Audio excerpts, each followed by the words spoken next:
From his first book, published in 1950, The Arabs in History, to his most recent work, The Crisis of Islam, Holy War and Unholy Terror, Bernard Lewis is a leading scholar and author on Middle East history, born in London and now an American citizen, and professor emeritus at Princeton University.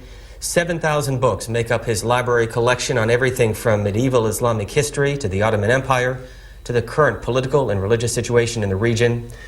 From his home in Princeton, New Jersey, for the next 3 hours, an in-depth conversation with Professor Lewis. First of all, thank you for allowing us to come to your home. Oh, I thank you. I am delighted to be with you. Why have you spent your entire life studying this part of the world? Well, that wasn't my original intention. I was going to be a lawyer. And as you know, if you're going to be a lawyer, you start by educating yourself in whatever interests you. I was interested at school basically in two things, in history and in languages. And I always had this curious desire to know what things looked like from the other side. When you start learning history in elementary school in England, a large part of the history you learn consists of wars with the French. And at a certain stage, I was told that I asked my father if he could get me a French history so that I would know what it looked like from the other side. Later, when I did such things as the Crusades and the Eastern Question, I wanted to know what it looked like from the other side. And as I say, when I did my BA degree, my main subjects were history and particularly the history of the Middle East. One had opportunities to specialize within the syllabus. And as I say, after that, it simply took over. And you have written how many books? Well, it's not an easy question to answer. There are certainly more than 20 books with my name on the title page, but some of them I edited or co-edited with other people. These are reports of conferences and the like. But books which I actually wrote, say about 20.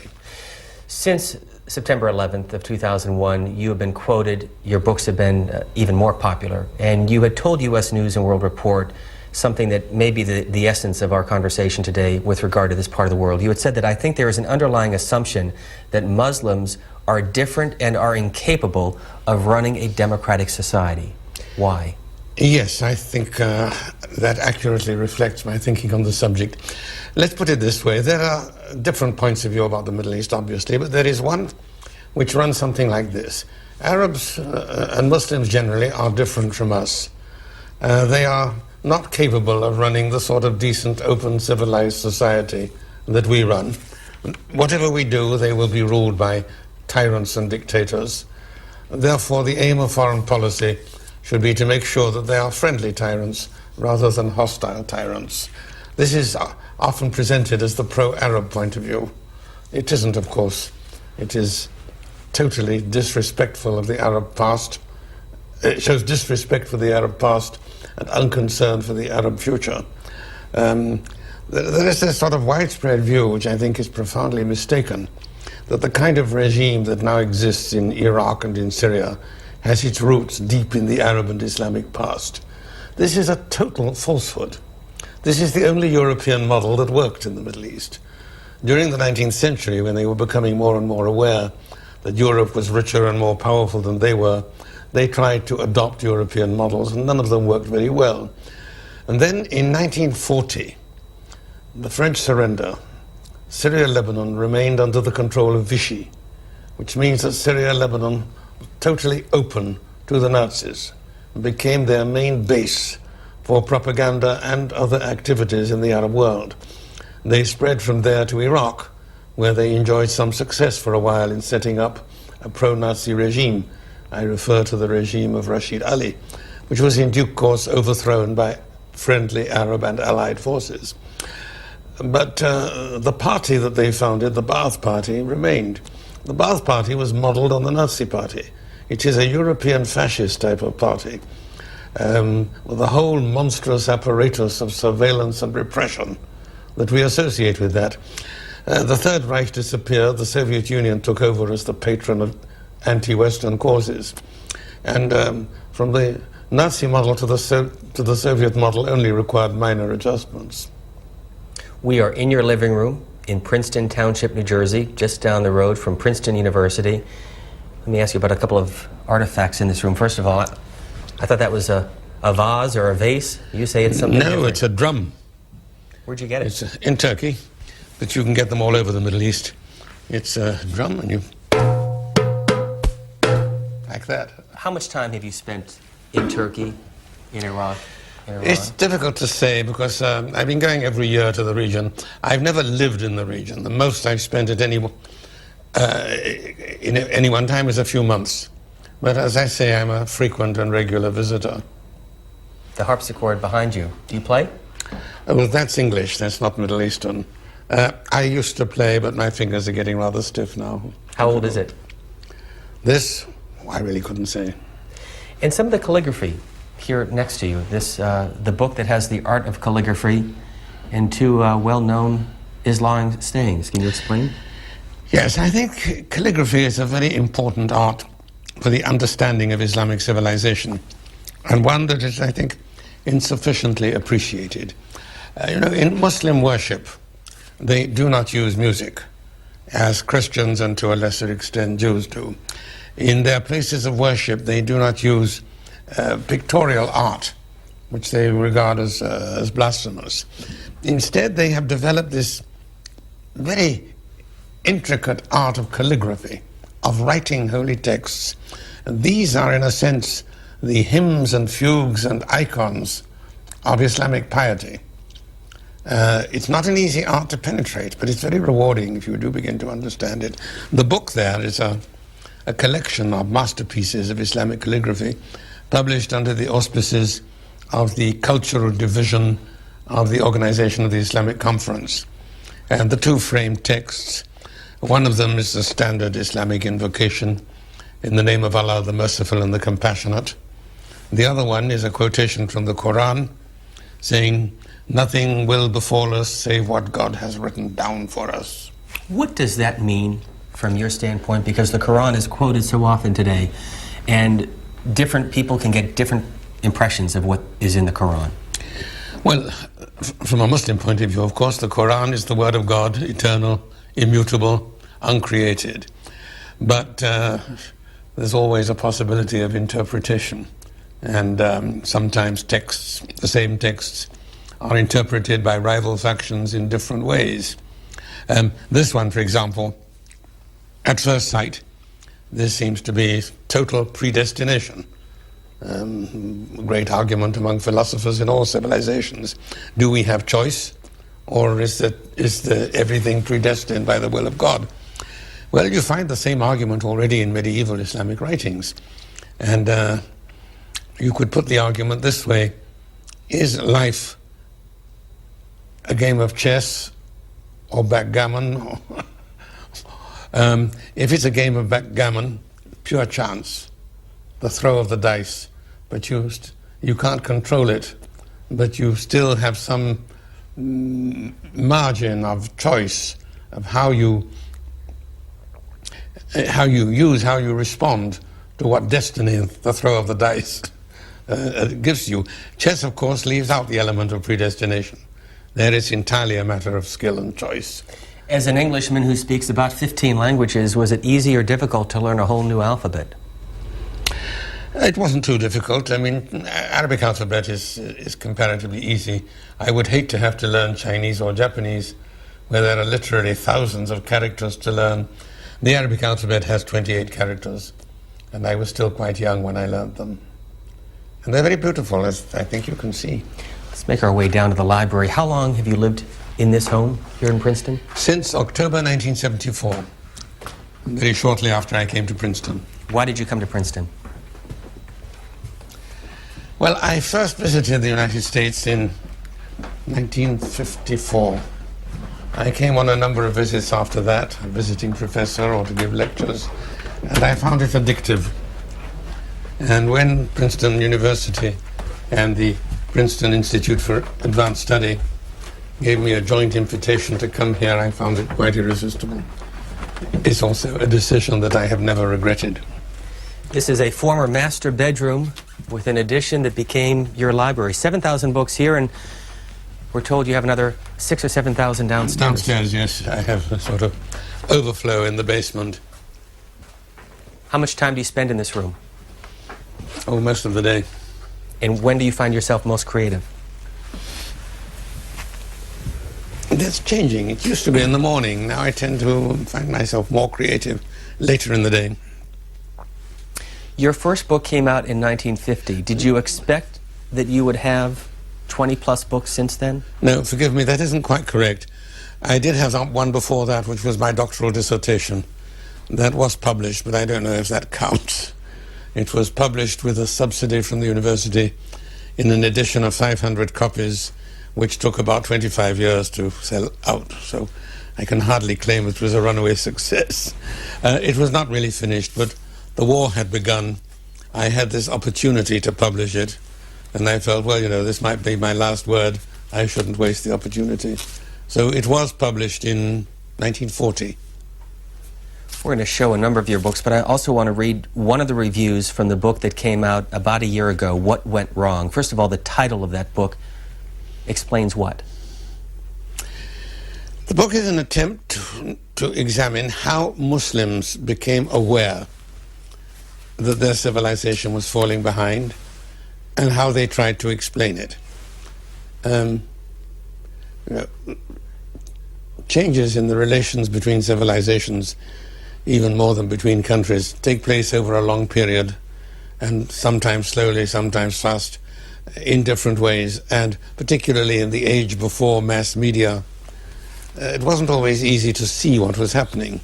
But for the last 300 years at least, there has been a very keen awareness in the Muslim world that the Western world was pulling ahead of them, that it was, first of all, defeating them in the battlefield, then defeating them in the marketplace, in the schoolroom, and in virtually every other aspect of civilization.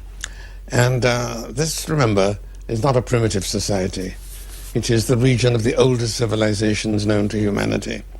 A region of intense historical awareness, far more than we have at the present time.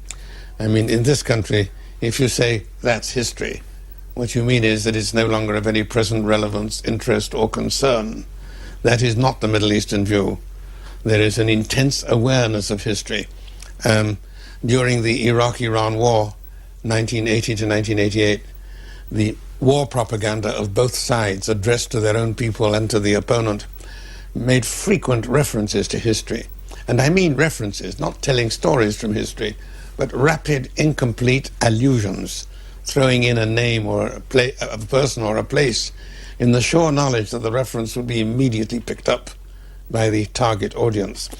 You see the same thing in Osama bin Laden's writings and speeches, when he said, for example, on one memorable occasion, he said, for more than 80 years, we meaning the Muslim world, we have been suffering humiliation, defeat and humiliation. And then, of course, everybody started scurrying to find out what he was referring to. The elderly to reference libraries, the young to their laptops, to see what on earth he meant. I'm quite sure that among his own people, and more generally in the Muslim world, they knew perfectly well what he meant. What he was referring to was 1918, the end of World War I, the final defeat of the Ottoman Empire, the last and in many ways the most powerful of all the Muslim states. Its capital was occupied, its ruler imprisoned, its provinces partitioned between the victorious Western empires. This was the low point, the nadir, and many saw it as such. It was from there that they begin to recognize what has happened and to try to, first to understand it, and then to do something about it. We have some maps of the region. Can you explain what was the Ottoman Empire? The Ottoman Empire was a state founded by a Turkish family in the Middle Ages, which spread first in Anatolia, then into the Balkan Peninsula, then into the Muslim world, into the what is known as the Fertile Crescent, Iraq, Syria, Palestine, then to Egypt, then to North Africa. In Europe, it reached as far as the walls of Vienna, and for a while seemed to be poised to conquer Europe itself. They captured Constantinople, the Byzantine capital, in 1453, and made it their capital, which it remained until the fall of the Ottoman Empire after World War I. Let me go back to the book, What Went Wrong. In her review, Karen Howes wrote in the New York Times The inescapable conclusion is that the Muslim world is a prisoner of its history. Islam is a religion that commands obedience, not understanding, that preaches conversion through force, not persuasion. Until Muslims are ready to answer what went wrong, there is little prospect of putting things right. Well, the last sentence, yes, obviously, until people realize what's wrong, they will not do anything serious to put it right. That is not peculiar to Muslims or Middle Easterners. That applies to any community and to any individual. As to the characterization of Islam in the first part of your quotation, that I do not agree with. Why? Could you read it to me sentence by sentence? The inescapable conclusion is that the Muslim world is a prisoner of its history.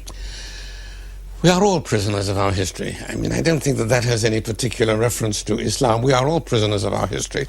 And they have the advantage of being more aware of their history than we are. Islam is a religion that commands obedience, not understanding, that preaches conversion through force, not persuasion. Well, the second part is just false. There is a statement in the Quran itself which says there is no compulsion in religion. And generally speaking, Muslims are not just permitted, they are required by their own scriptures and holy law to tolerate people of other beliefs subject to certain conditions. That is, that these other religions which they tolerate are revealed religions. Now that means, in effect, their immediate predecessors, Judaism and Christianity. For them, there is tolerance by law, and this has always been so throughout Islamic history. Religious intolerance is something that they really learned from Europe rather than from their own past. We welcome your participation. Our email address is booktv@cspan.org. You can phone in at 202-585-3890 if you live in the Eastern or Central time zones. And if you live in the Mountain and Pacific time zones, the number to call is 202-585-3891. This room was built when? This library? I don't remember the exact date, but it would have been about 15 years ago, something like that. And there is a place for everything and everything in its place, sort of? In principle, yes. Every now and then I look for something frantically and can't find it. The problem is, you see, I know where it ought to be. And if it isn't where it ought to be, it could be just anywhere. And that is a problem. But usually I know where to find things. How do you write? And when do you write? Do you use a laptop? Do you write by hand? What's the process? No, I begin by talking to a tape recorder. And out of that emerges in due course a written draft, which I play with. But I prefer to talk, to record. I started doing that a very long time ago when I was still in England and when I was burdened with some administrative duties, which did, however, bring me the compensation of having a secretary, which normally academic people do not have in English universities, or didn't then anyway. Having a secretary meant that I had the possibility of dictating letters.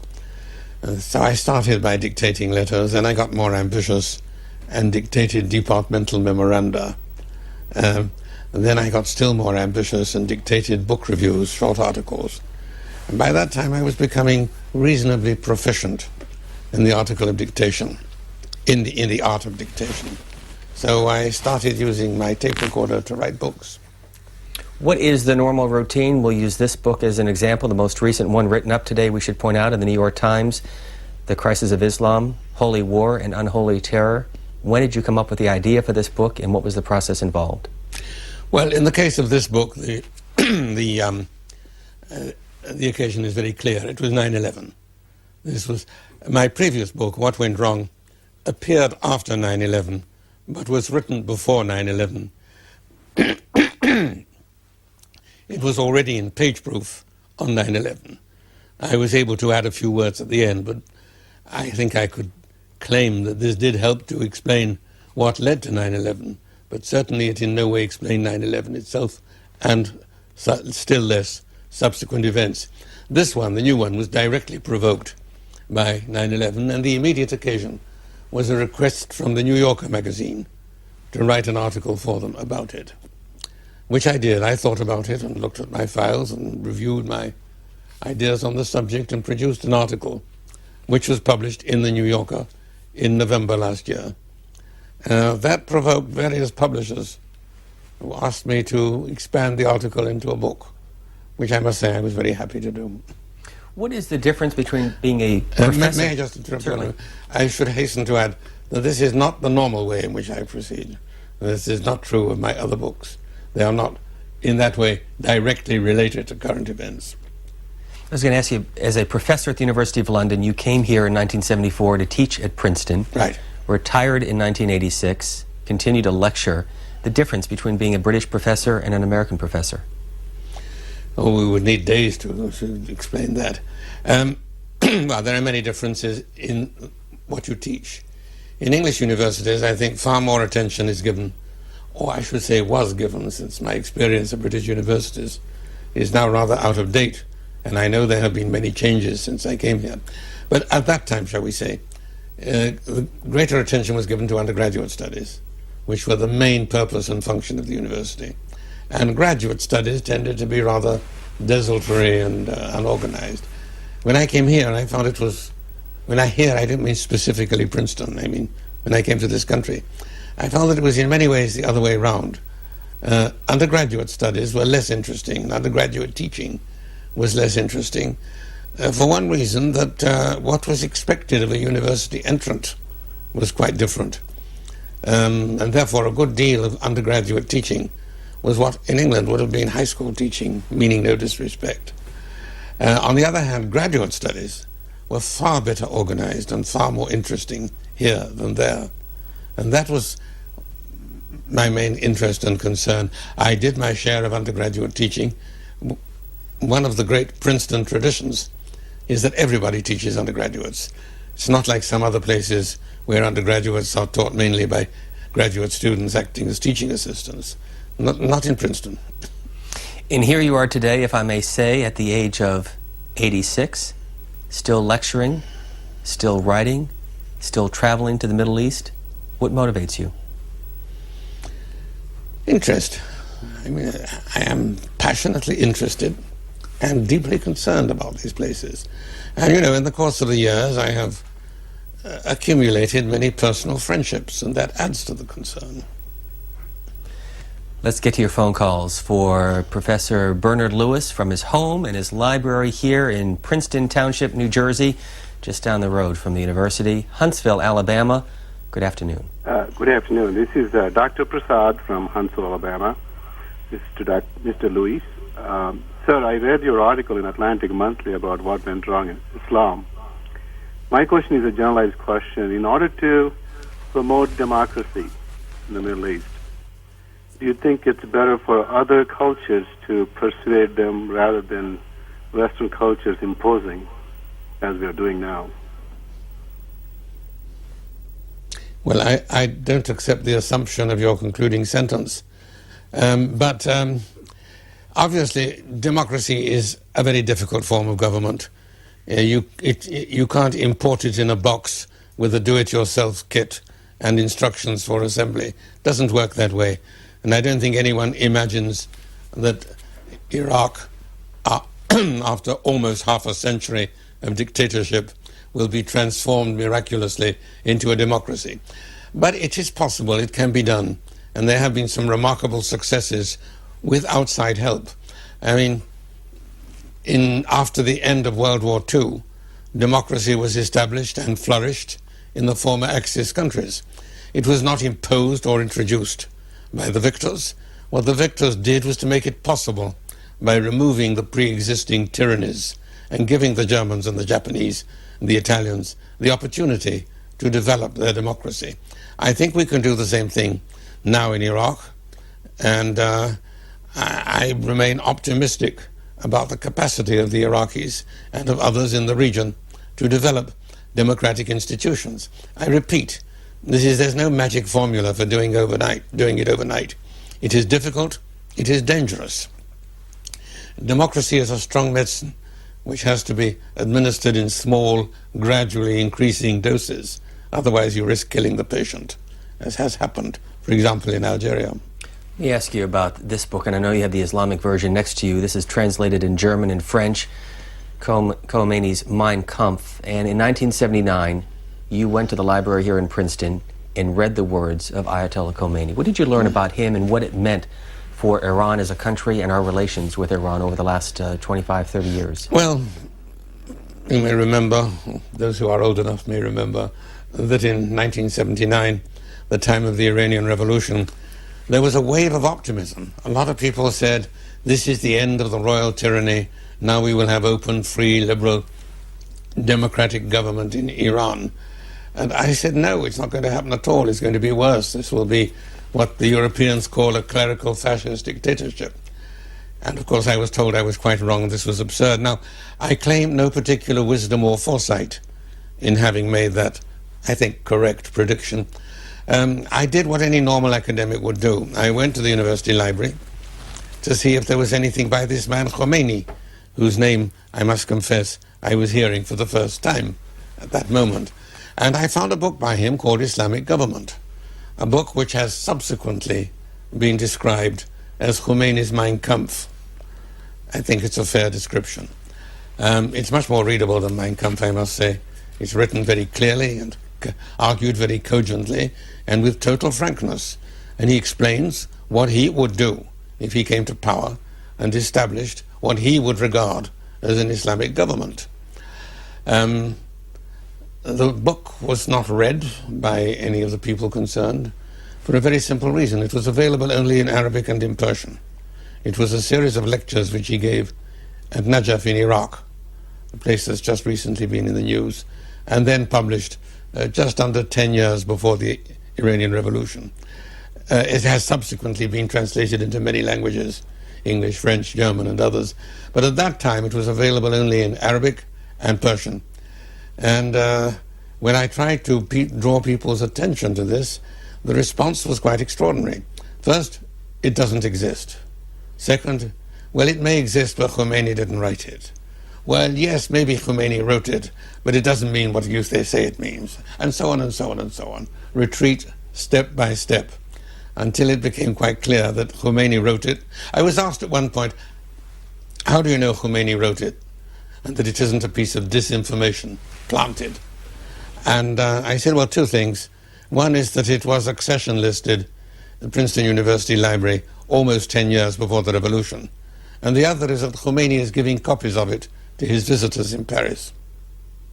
And this is the French version of the book. Let me go back to something that you had said earlier with regard to Iraq, that the roots of the Fedayeen and the terror of Iraq really stem from Nazi Germany. Is it the same with Iran? I'm not saying terror, that's something else.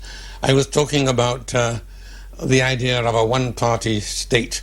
The control. The political party, not as in a democracy, as an instrument for winning elections, but as an instrument of government, as part of the apparatus of government and control. That is the part that came from Europe, and specifically from Nazi Germany. Terrorism is a rather later development, particularly suicide terrorism. And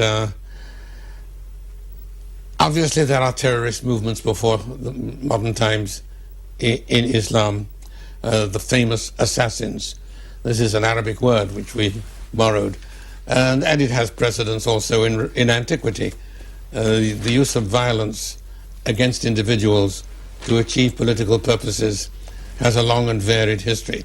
What is new in our time is suicide terrorism. And this, as far as I am aware, is not borrowed from anywhere and is certainly forbidden.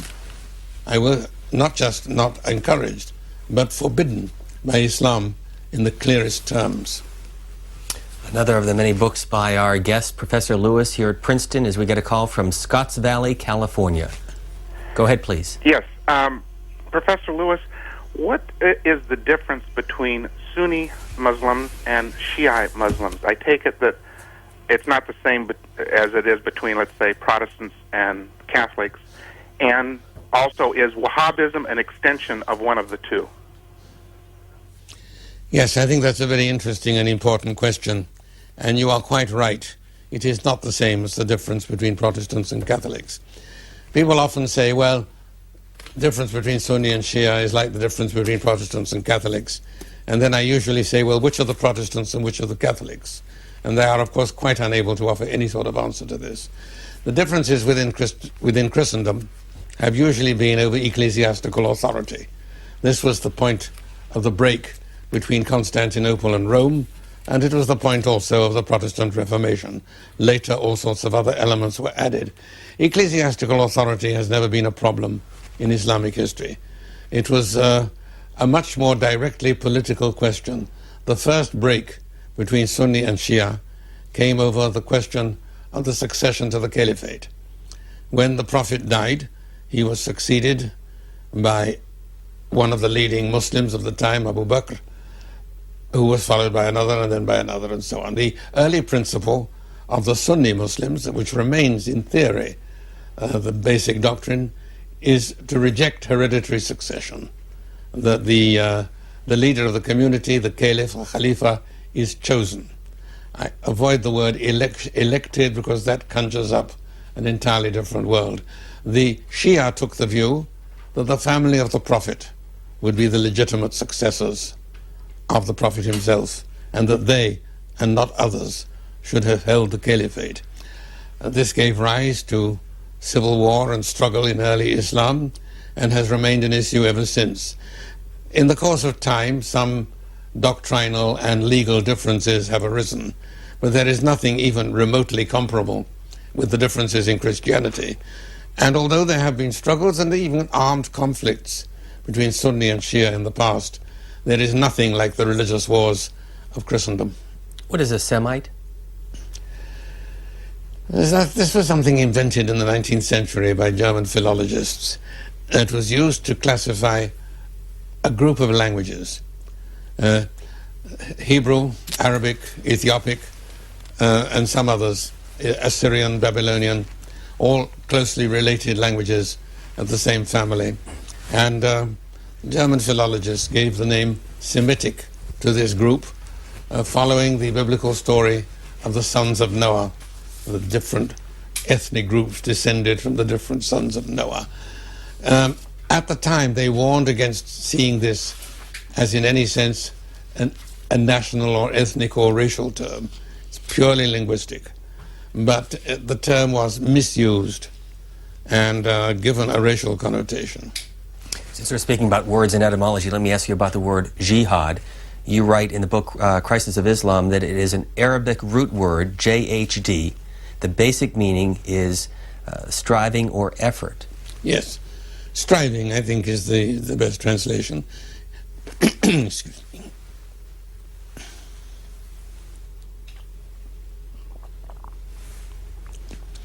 It is an Arabic verb meaning to strive.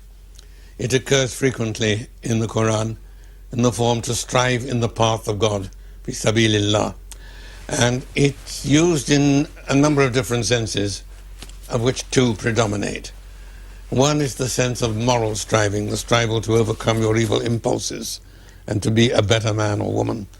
The other is the more military sense, striving in the sense of doing battle for the cause of God, fighting against the enemies of God.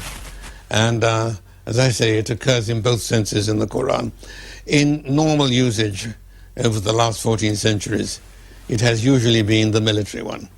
If you look, for example, at the manuals of holy law, they usually have a chapter on jihad, which deals with such questions as what weapons are lawful, how not to commit offenses against non-combatants, women and children and the old, how to deal with prisoners, how to divide the booty, what weapons are lawful and what are not. They discuss, for example, chemical and missile warfare already in early medieval times. Missile warfare, meaning catapults and mangonels and such like, used in sieges, and chemical warfare, meaning poison-tipped arrows and poisoning the enemy's water supply. And you find differences of opinion among the jurists on that point. These are intensively discussed. Since jihad in the sense of war is a duty imposed by divine law, it also has to be regulated by divine law. And there is very, very detailed regulation of what it is permissible and what it is not permissible to do. And these regulations laid down by the divine law quite explicitly and unequivocally outlaw terrorism in any form. Ridgefield Park, New Jersey. You're next for Bernard Lewis. Okay. Hi, Mr. Lewis. As an Iraqi, I sort of agreed with your remarks a few minutes ago about democracy, but my particular question was about Islam itself. Would you agree with the statement that current Wahhabi form of Islam is actually alien to the artistic and tolerant Islam that was practiced in the first 2 centuries of Islam? Oh, not just the first 2 centuries, but for a long time after that. Yes, I would agree with you entirely about what I can only describe as the pernicious role of Wahhabism. Let's understand what this is about. Wahhabism was an extremist fringe group which first appeared in the 18th century in a region called Najd, which is in the remote northeastern part of Arabia. What does the name mean, Wahhabism? Oh, it's named after its founder, Ibn Abdul Wahhab. It's a personal name. The doctrine of Ibn Abdul Wahhab was that Islam is being corrupted and it must be cleansed and purified and returned to its early authentic form.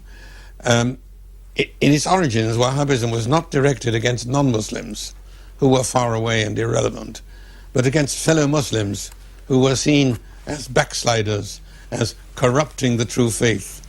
That's to say, against most of the rulers of the Islamic world at that time.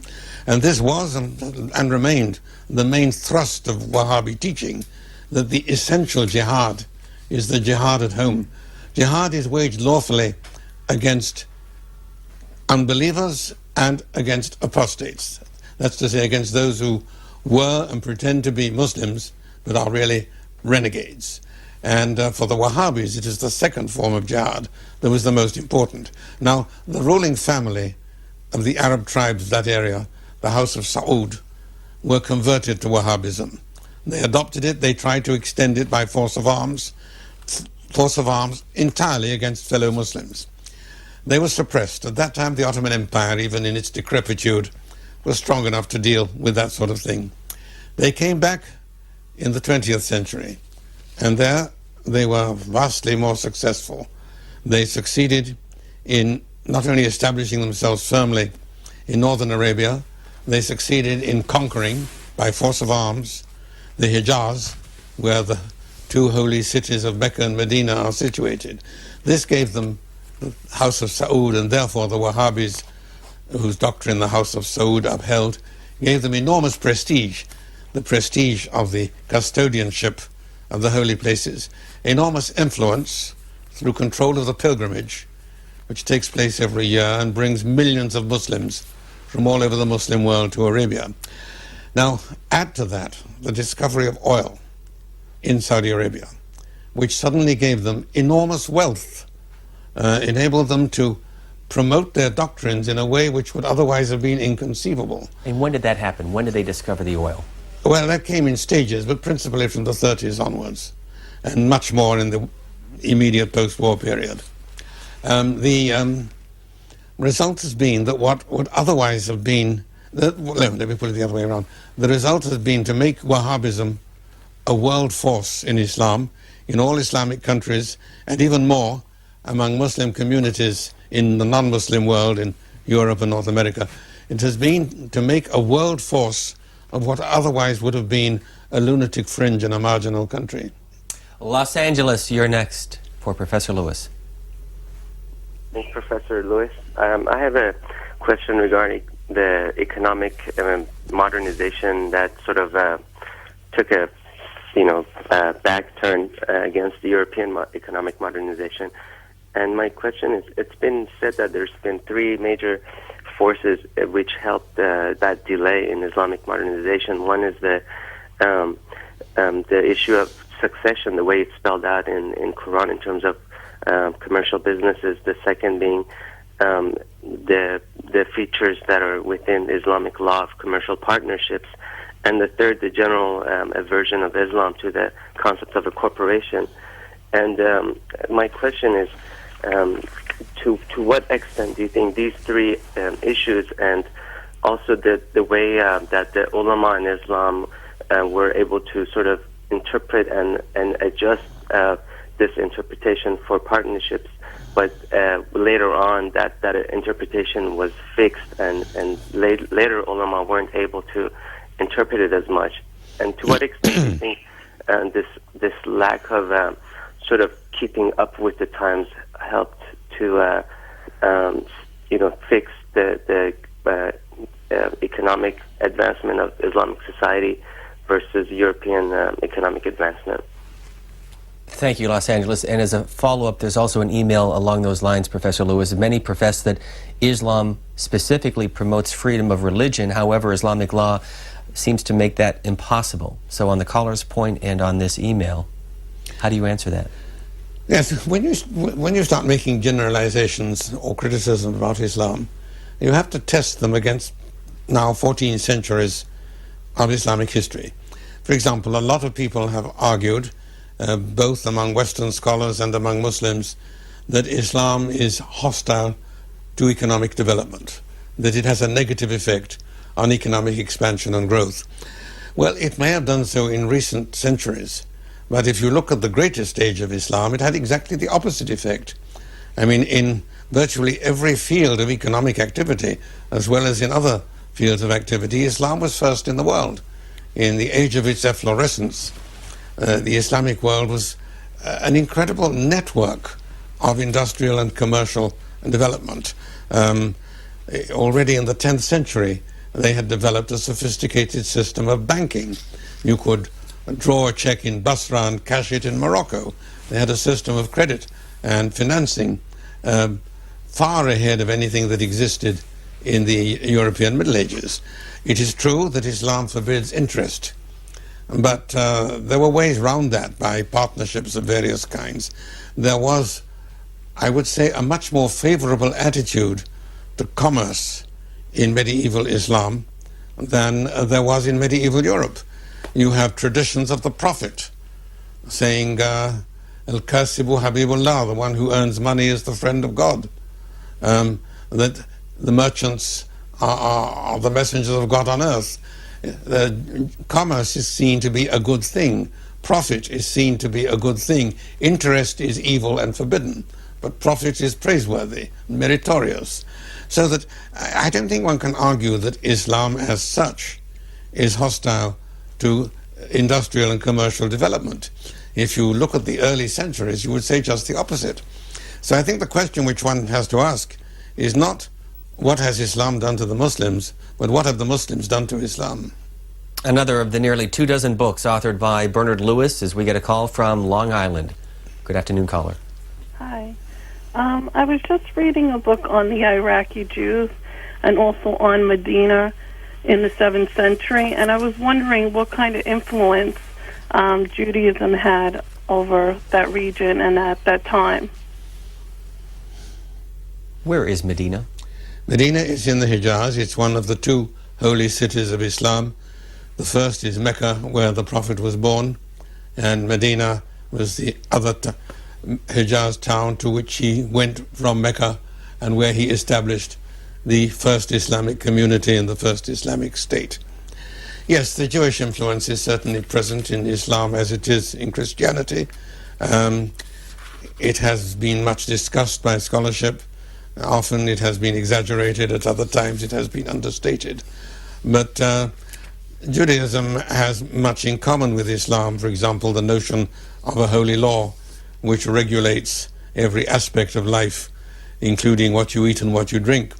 We are told that when the first Muslim students went to European universities at the beginning of the 19th century, they were told by their religious preceptors that they may eat Jewish food, but they may not eat Christian food, because Jews do have certain rules about what you may eat, not identical with those of Islam, but near enough, whereas Christians will eat or drink anything. Next call, San Bernardino, California. Go ahead. Caller, you're on the air. Hello. San Leandro, California. Go ahead. Hello. Yes, go ahead, caller. Professor Lewis, this is a very timely show, and I'm really enjoying the discussion. The specific question that I have is, how do you envision, based on your study of Islam, the Near East, and the Arab world, the success of democratic political institutions after the war? Thank you. Yes, thank you. That is a very important question, and if you will allow me, I'd like to take a little time over it. I think I must first reiterate the point which I made before, which I think is extremely important, that the kind of tyranny that prevails in much of the Islamic world at the present time is not indigenous and has no roots in Islam. It results from the process of modernization, sometimes unintentionally, sometimes intentionally. I have already referred to the intentional introduction of tyranny through the use of the Nazi, fascist and communist party models in Iraq and elsewhere. There's also the unintended change due to the introduction of, shall we say, the various aspects of the modern state. In 1786, the French ambassador in Istanbul, Constantinople, wrote a letter to his government trying to explain why it was taking him a long time to get things done. And he said, here, meaning here in the Turkish Empire, here it is not like in France, where the king is sole master. Here the Sultan has to consult with the holders of high offices, and even with retired former holders of high offices, before he can do anything. I think this is a very important and very revealing statement. The traditional order was one, I will not say of democratic government. We're getting a little bit of feedback here. Yeah.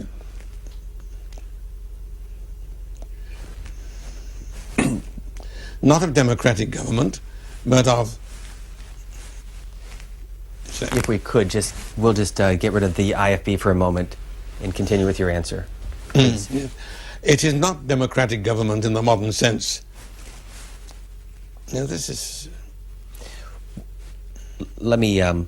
we're going to take a short break, if we could, and we'll get the audio fixed as we continue our conversation with Bernard Lewis from his home in Princeton Township, New Jersey. Back with more in depth in just a moment.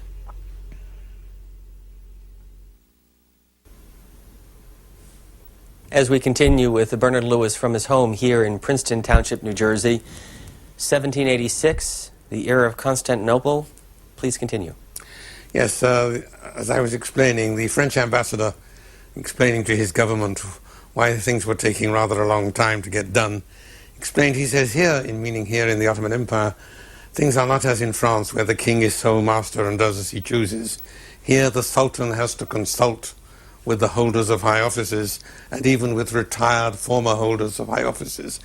Now, this is not a democracy in the sense that they have an elected government, but it is limited government and responsible government. The Sultan has to consult with a whole series of established authorities, the notables in the city, the gentry in the countryside, the military establishment, the religious establishment, the bureaucratic establishment. All of this means limited government, government under law, the holy law of Islam, yes, but it is law. The traditional Islamic state is in no sense what we would call nowadays a despotism or a dictatorship. Now, this changed in the course of the 19th and 20th centuries, because modernization, the introduction of modern methods, modern communications, modern travel, modern weaponry, had two effects which in retrospect we can see are really pernicious. One of them is enormously to strengthen the sovereign power, putting in its hands weapons that were beyond the wildest dreams of even the legendary tyrants of the past. And the other is to limit and even to weaken, I should say, to weaken and even to eliminate the countervailing forces which had served to limit the power of the Sultan, the limiting forces, the gentry, the nobility, and so on and so forth. So the result of this is a level of authoritarian government, a level of autocracy without parallel in classical Islam. I mean, even a tin-pot dictator of a mini-state today has far greater power over his subjects than was ever enjoyed by such great rulers as Suleiman the Magnificent in Turkey or Harun al-Rashid in Baghdad. Islamic government also in principle is limited. This is laid down very, very clearly in the law books and in the traditions. Yes, there is a duty of obedience, that is true. but it is by no means unlimited, it is by no means unconditional. The Islamic concept of government, as set forth in the handbooks of the Holy Law, this is not something I'm inferring or deducing. This is explicit. The concept of government is contractual and consensual. Contractual in the sense that government is seen as a contract between the ruler and the ruled, in which both have duties as well as powers. And the duty of the subject, of course, is that of obedience, but it is not unlimited. And again, the Prophet himself is quoted as saying, there is no obedience in sin. In other words, if the ruler orders something which is sinful, the duty of obedience ends and is replaced not by a right of revolution, but by a duty of disobedience. So you do have these elements in the classical Islamic system, which unfortunately were whittled away and destroyed without any ill intent by the processes of modernization. In the modern state, the modern apparatus of government and communication and repression, the traditional limits no longer worked. And yet, in your book, What Went Wrong, you talked about the growing anger, these are your words, the mounting urgency and the seething anger within the Islamic world. But based on what you just said, for centuries, the world of Islam was in the forefront of human civilization and achievements. So let me go back to the title of the book, What Went Wrong? What happened? Well, what went wrong between the previous situation, in which they were, in almost every significant sense, in the forefront of humanity. This was the richest, the most developed, the most advanced, and in many ways the most tolerant society that had ever existed. I mean, there were other great civilizations in China and India, for example, but the Chinese and Indian civilizations were essentially regional, limited to one region and to one or a few ethnic groups. Islam and Christendom are the only two which are or claim to be universal, which claim to bring a message for all humanity. And in the case of Islam, they were the first to establish a truly international civilization, intercontinental, intercommunal, international, interracial. Bedford, Ohio is next. Go ahead, caller. Good afternoon, Dr. Lewis. You had mentioned earlier about the idea of tolerance, essentially for people of the book in Islam. I was wondering if you could talk about people that are not of the book, and also the concept of the dhimmi, and the sense that tolerance in Islam isn't necessarily as tolerance would be defined, I think, in modern society, in modern Western society. Thank you. Thank you. Let me start with your concluding point. Yes. I mean, the idea of tolerance is essentially intolerant in modern terms. I mean, what does tolerance mean? Tolerance means I'm the boss, I'm in control, I will allow you some, though not all, of the rights that I enjoy, as long as you behave yourself according to rules which I will lay down and enforce. I think that's a fair definition of tolerance in the religious sense. And, already George Washington, in a letter to the chairman of the Jewish community of Newport, Rhode Island, rejected the idea. It was just a little previously, the Emperor Joseph II of Austria had proclaimed his Edict of Toleration, which was supposed to be a great step forward.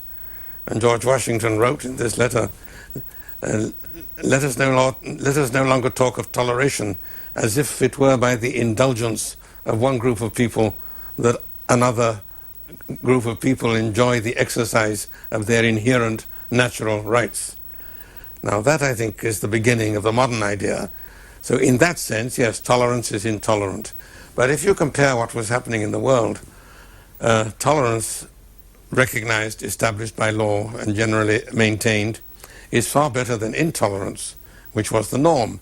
On the specific question of religion, the Islamic world was far more tolerant than any part of the Christian world until after the wars of religion, when centuries of bitter struggle taught Christians to find a way of living in peace with fellow Christians, not to speak of non-Christians. Islam, that question didn't arise. They're still with the earlier form. Now, what does Islamic tolerance mean? Yes, you are quite right. It's, by modern standards, it has two unacceptable limitations. One of them is that tolerance is restricted to the people of the book, which means those who have a revealed religion and who are monotheists. these two restrictions are very clear. The law lays down three groups: the Jews, the Christians, and the Sabians. There's some doubt as to who the Sabians precisely were, and often this was a useful heading under which to include others to whom it was thought desirable or expedient to extend tolerance. But there is no doubt that polytheism and idolatry are precluded, and for those the choice, according to Muslim law, and to a lesser extent according to classical practice, was conversion or death. Death could usually be commuted to enslavement. If you have just joined us, we are coming to you on this Sunday afternoon from the library at the home of Bernard Lewis. This edition put on 15 years ago that houses the nearly 7,000 books and articles and material that he uses for his research, for his lectures, and for his works, including The Crisis of Islam. And I want to ask you about this book.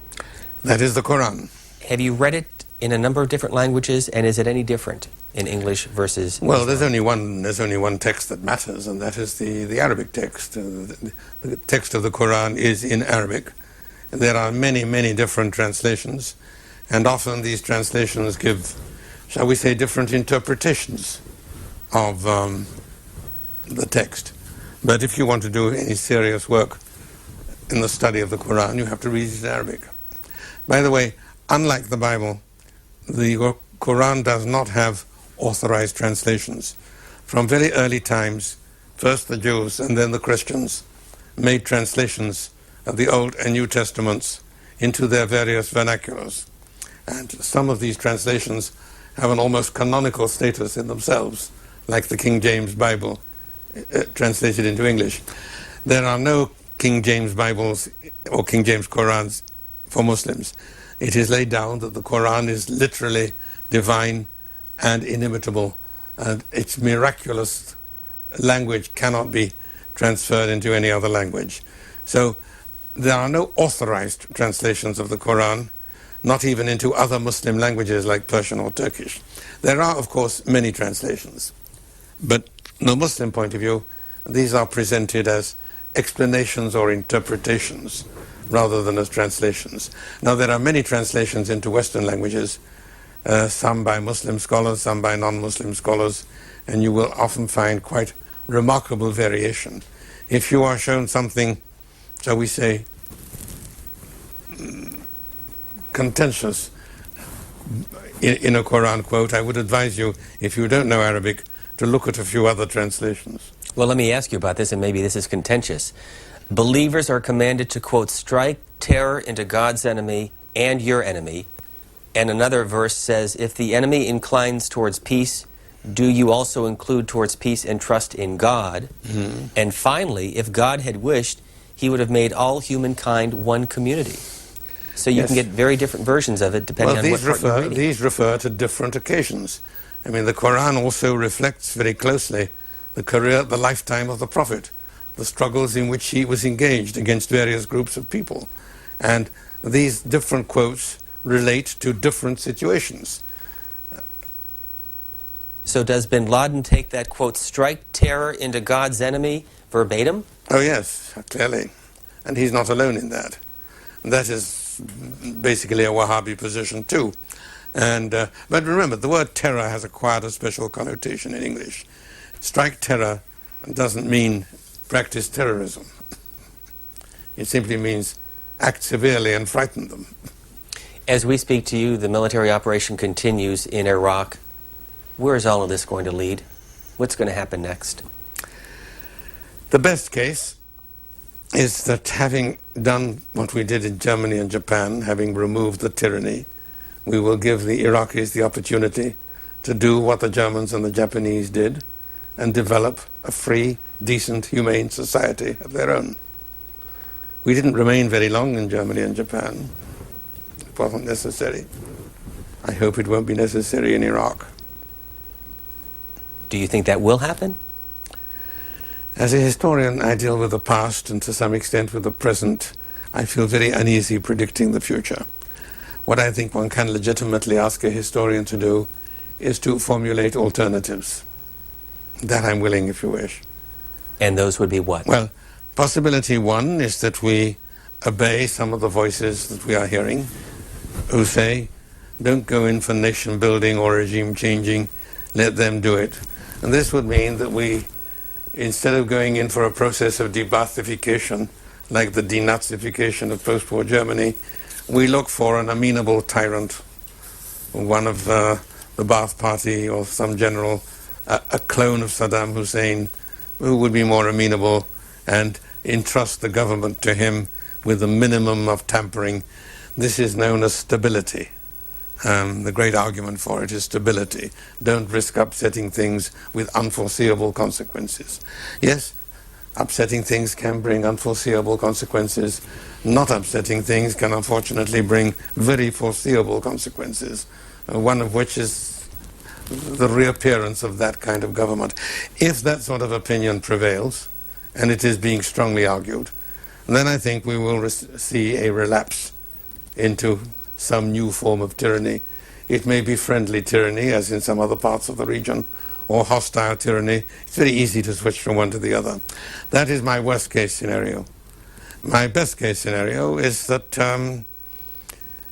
elements from the Iraqi people do emerge, and one sees signs of that already now, this very early stage, will emerge, who will see this indeed as what we claim it to be, as a liberation, and who will wish to take advantage of it to create their own free society.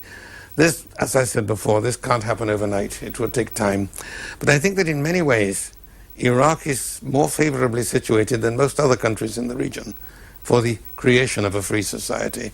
Of all the countries with oil money, the previous governments of Iraq probably did the best job of making constructive use of their oil revenues.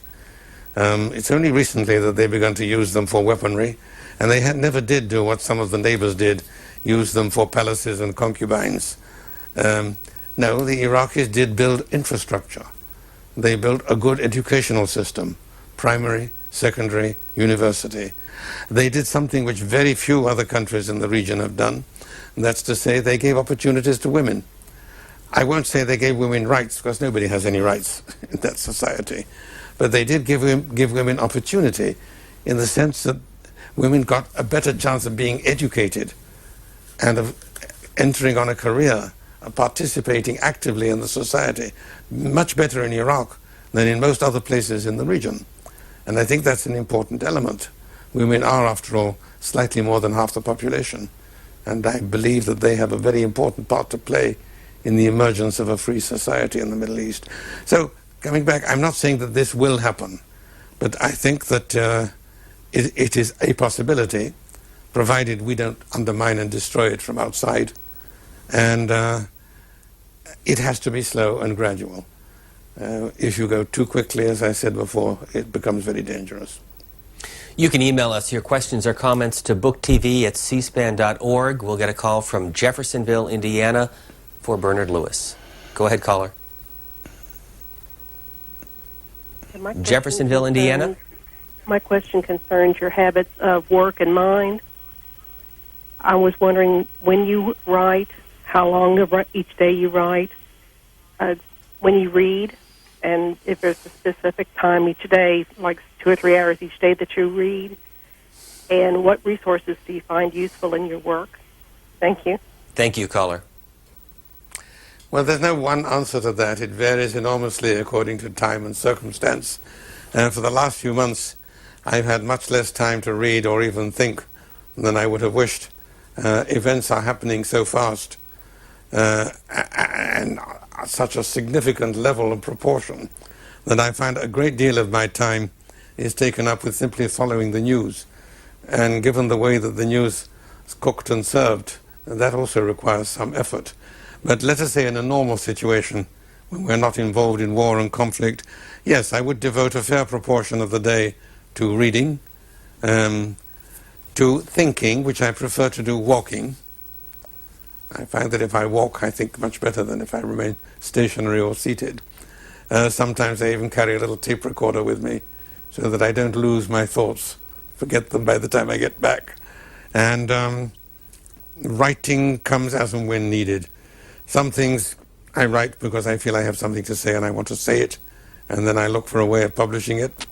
And sometimes, increasingly of late, it's because I'm asked to do something, and then I either refuse or respond.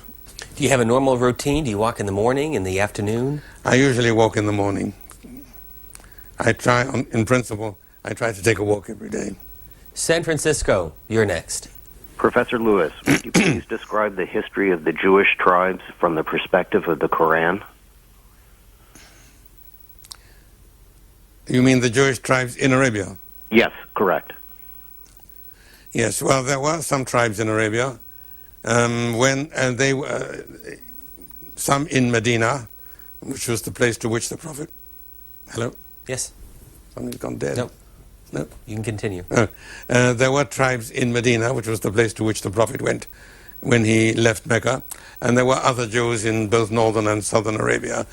Things did not work out well between the Prophet and the Jewish tribes of Medina, and it came to open conflict between them, resulting in the destruction of one of the tribes and the expulsion of the others. You had told a story yesterday that in a sort of political humor aptly describes the situation in Israel and Jordan and how they view the region that they live. Can you share that with us? Yes, certainly. Let me prefix that by remarking that one of the characteristics of this civilization is its humor. This may come as a surprise to those not familiar with it, but I know of no other culture which has given such attention to humor, to witticisms, to wisecracks, to funny stories and so on. We have them going back more than 1,000 years in classical Arabic and Persian and later Turkish literature.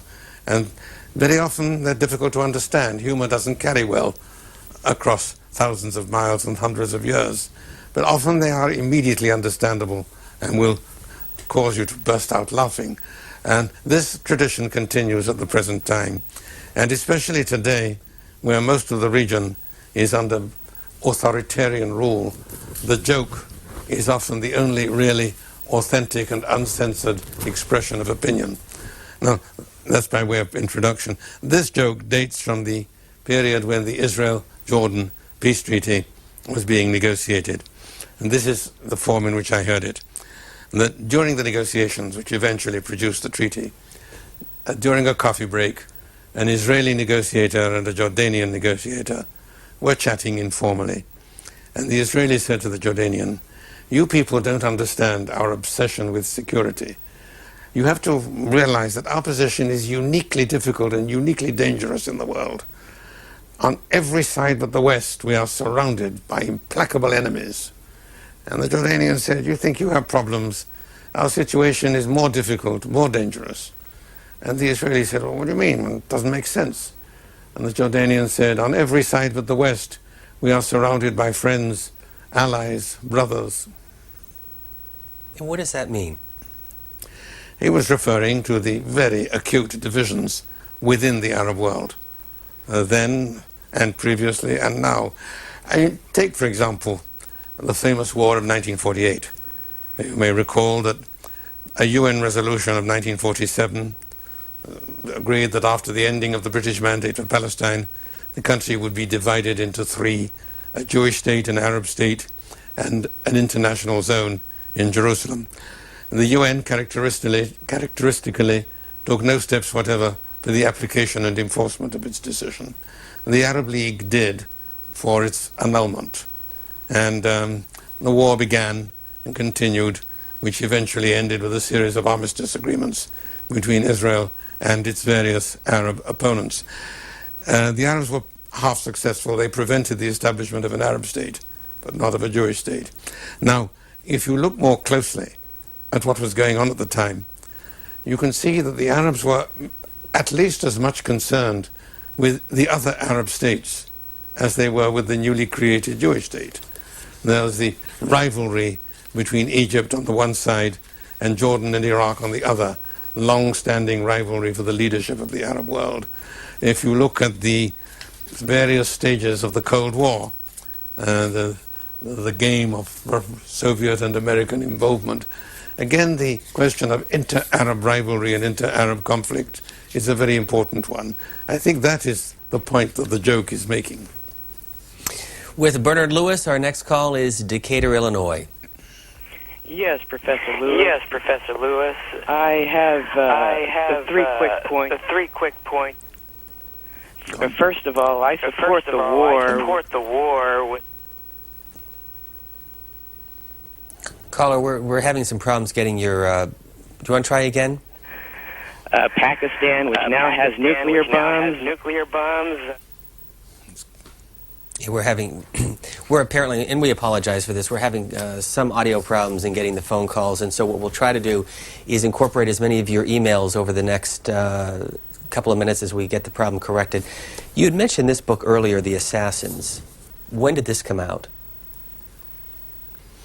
Oh, I don't remember the exact date, but a very long time ago. And the title? The title is the same, The Assassins, yes. It is the name which was given, not assumed by themselves, of a militant sectarian group in medieval Islam. And they offer many interesting parallels with the present situation. They were based in Iran and in the mountains of Syria, Lebanon. The same as the present-day terrorist movements. They operated by terror, not suicide terrorists.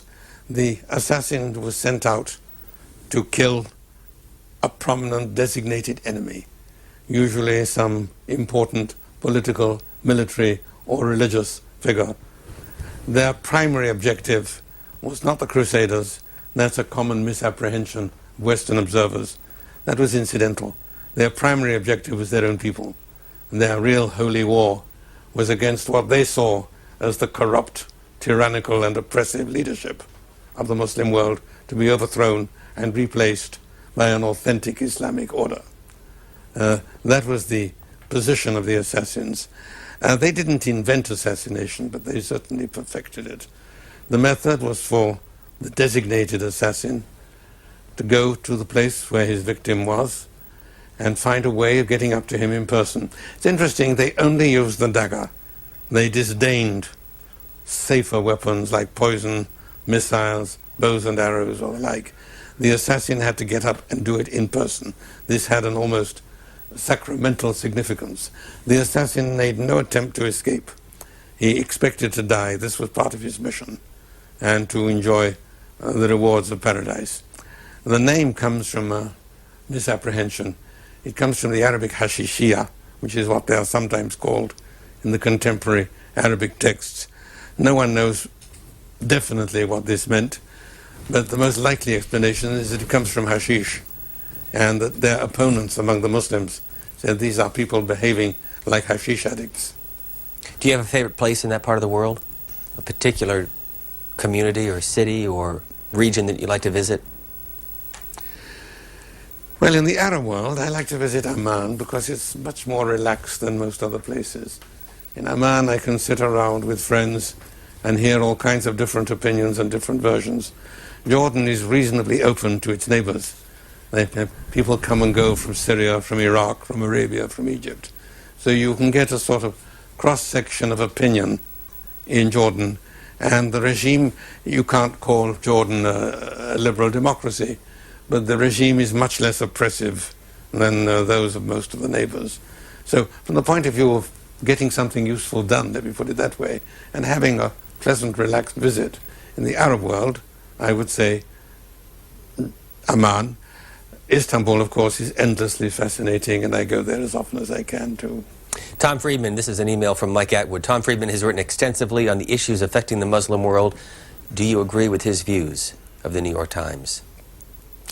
I was asked that question not long ago by Tom Friedman, and I will give the same answer that I gave him. I said, sometimes I find myself agreeing very strongly, sometimes I find myself disagreeing very strongly, but latterly I find myself more often in agreement than in disagreement. San Leandro, California. Go ahead, Hi. please. This is a question for Dr. Lewis. Go ahead, caller. Hi. The uniqueness of Islam as a religion.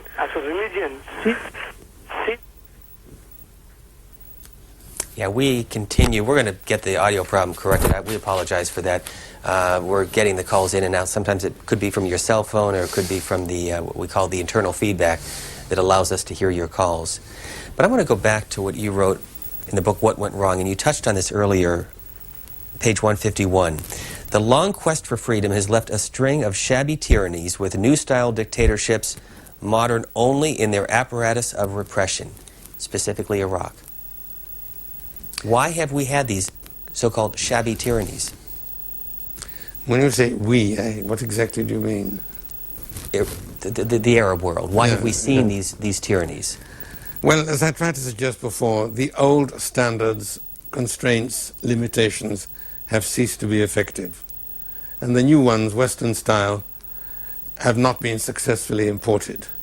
So there is no kind of constraint or restriction on the power of government, such as existed in the past and such as we hope will exist in the future.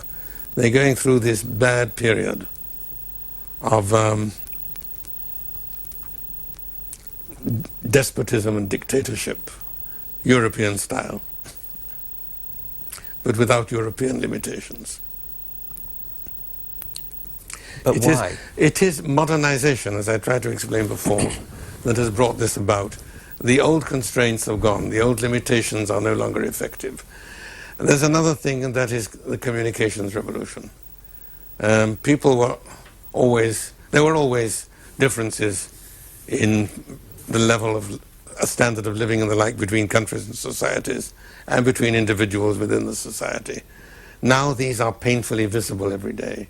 Now they measure their performance against others in a way that they couldn't do previously.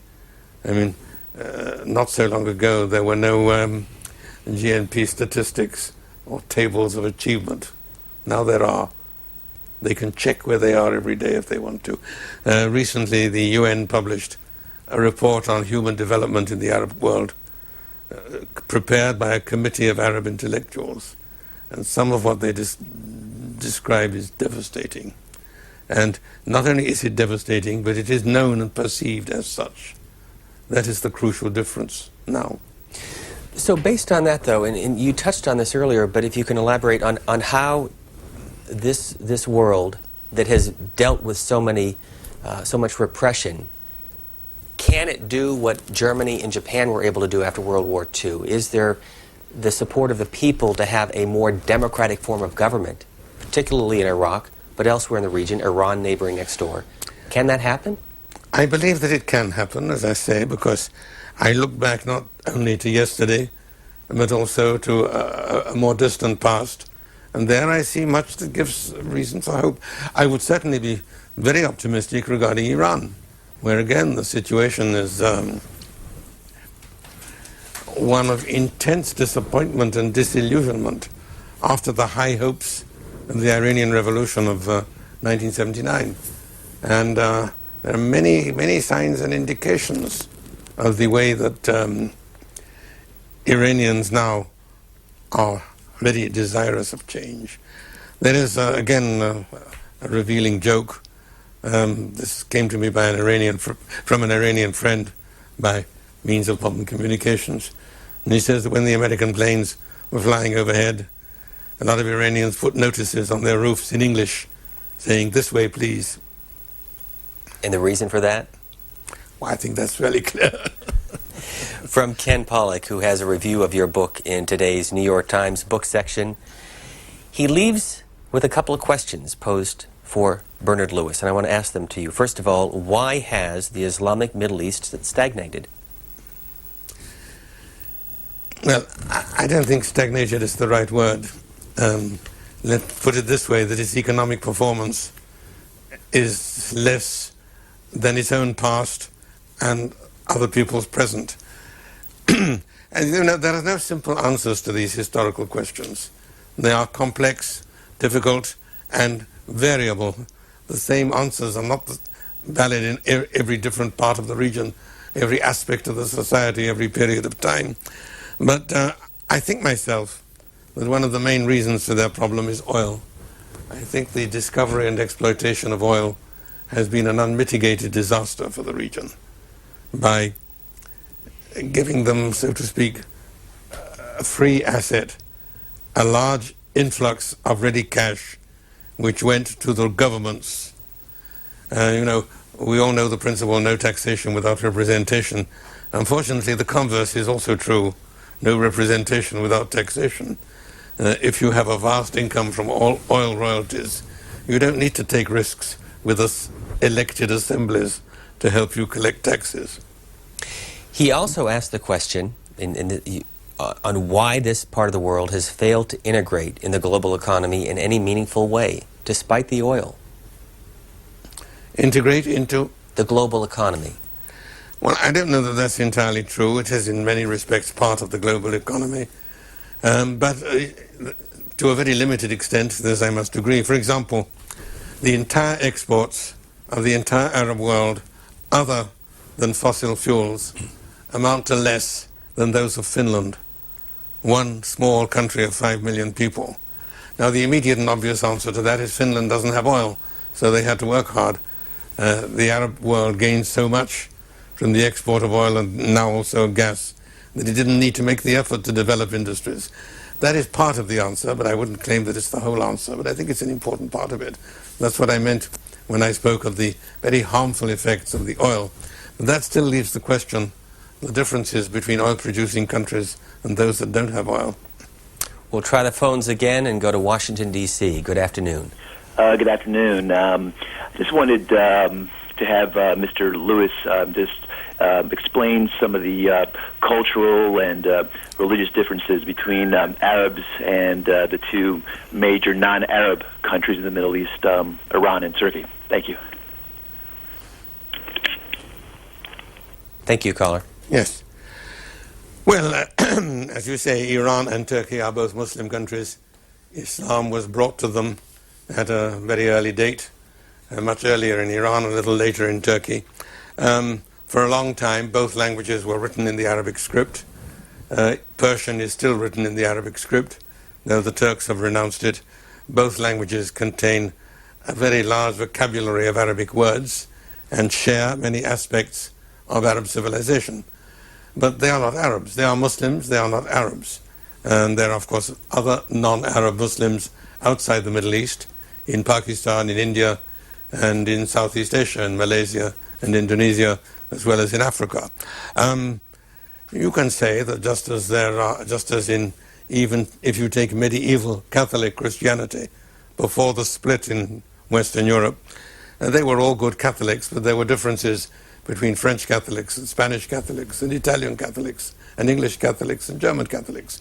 These are cultural differences. Now, in the case of Iran, this was a country with a very ancient civilization of its own, and memories of greatness and glory in antiquity.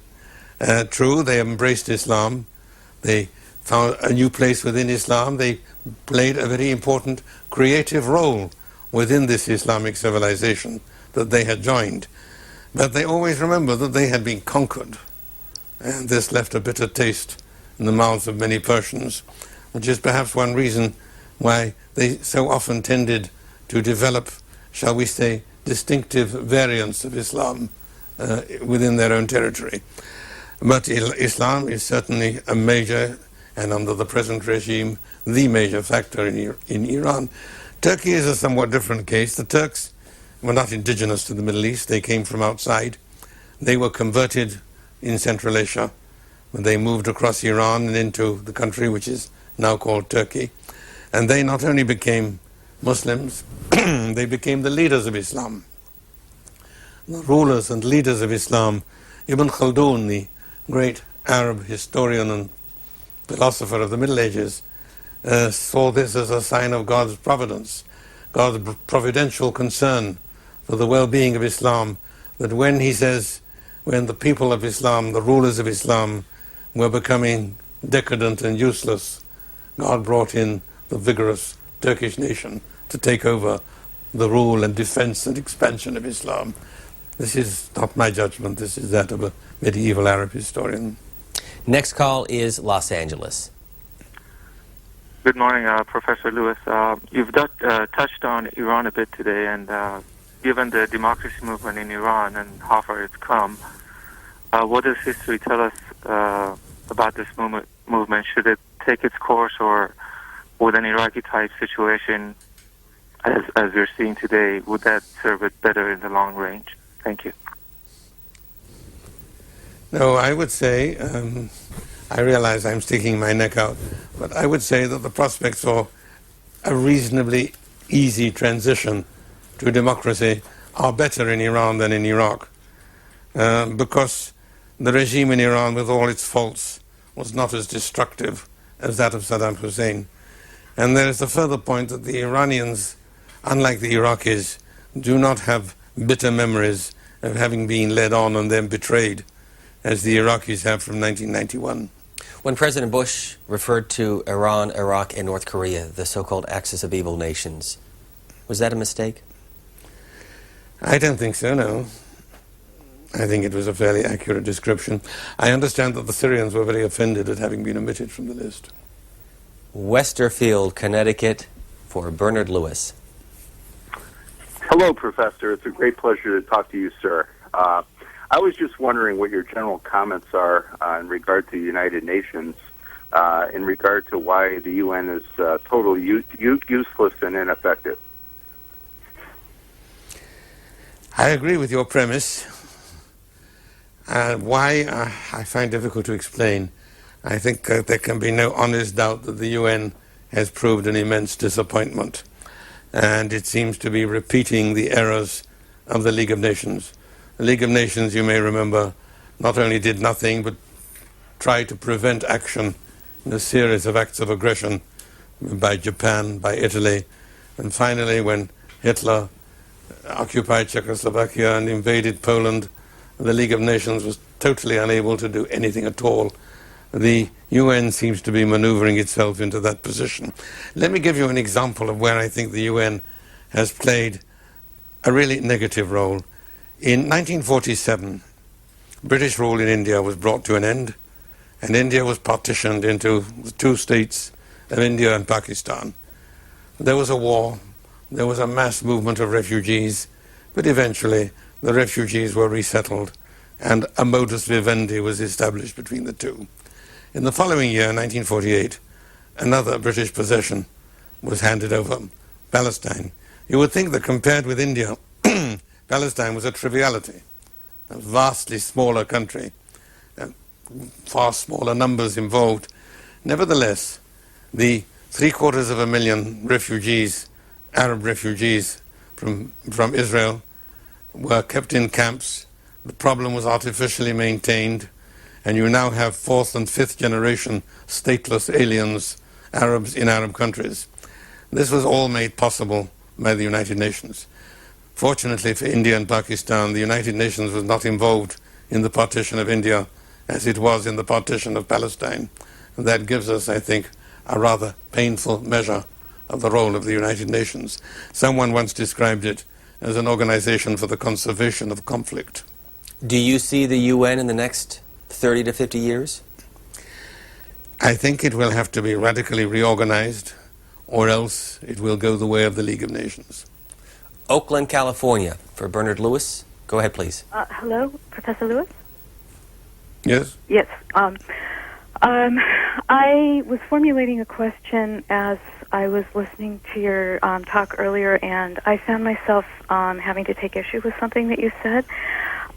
When I was doing my own doctoral fieldwork in the Buddhist Himalaya, I found that there were huge and ancient resentments between the various Buddhist cultures towards Muslims in general, and some of that was simply inherited from mythology, and some of it because some of these people had absolutely had no actual interactions with Muslim peoples.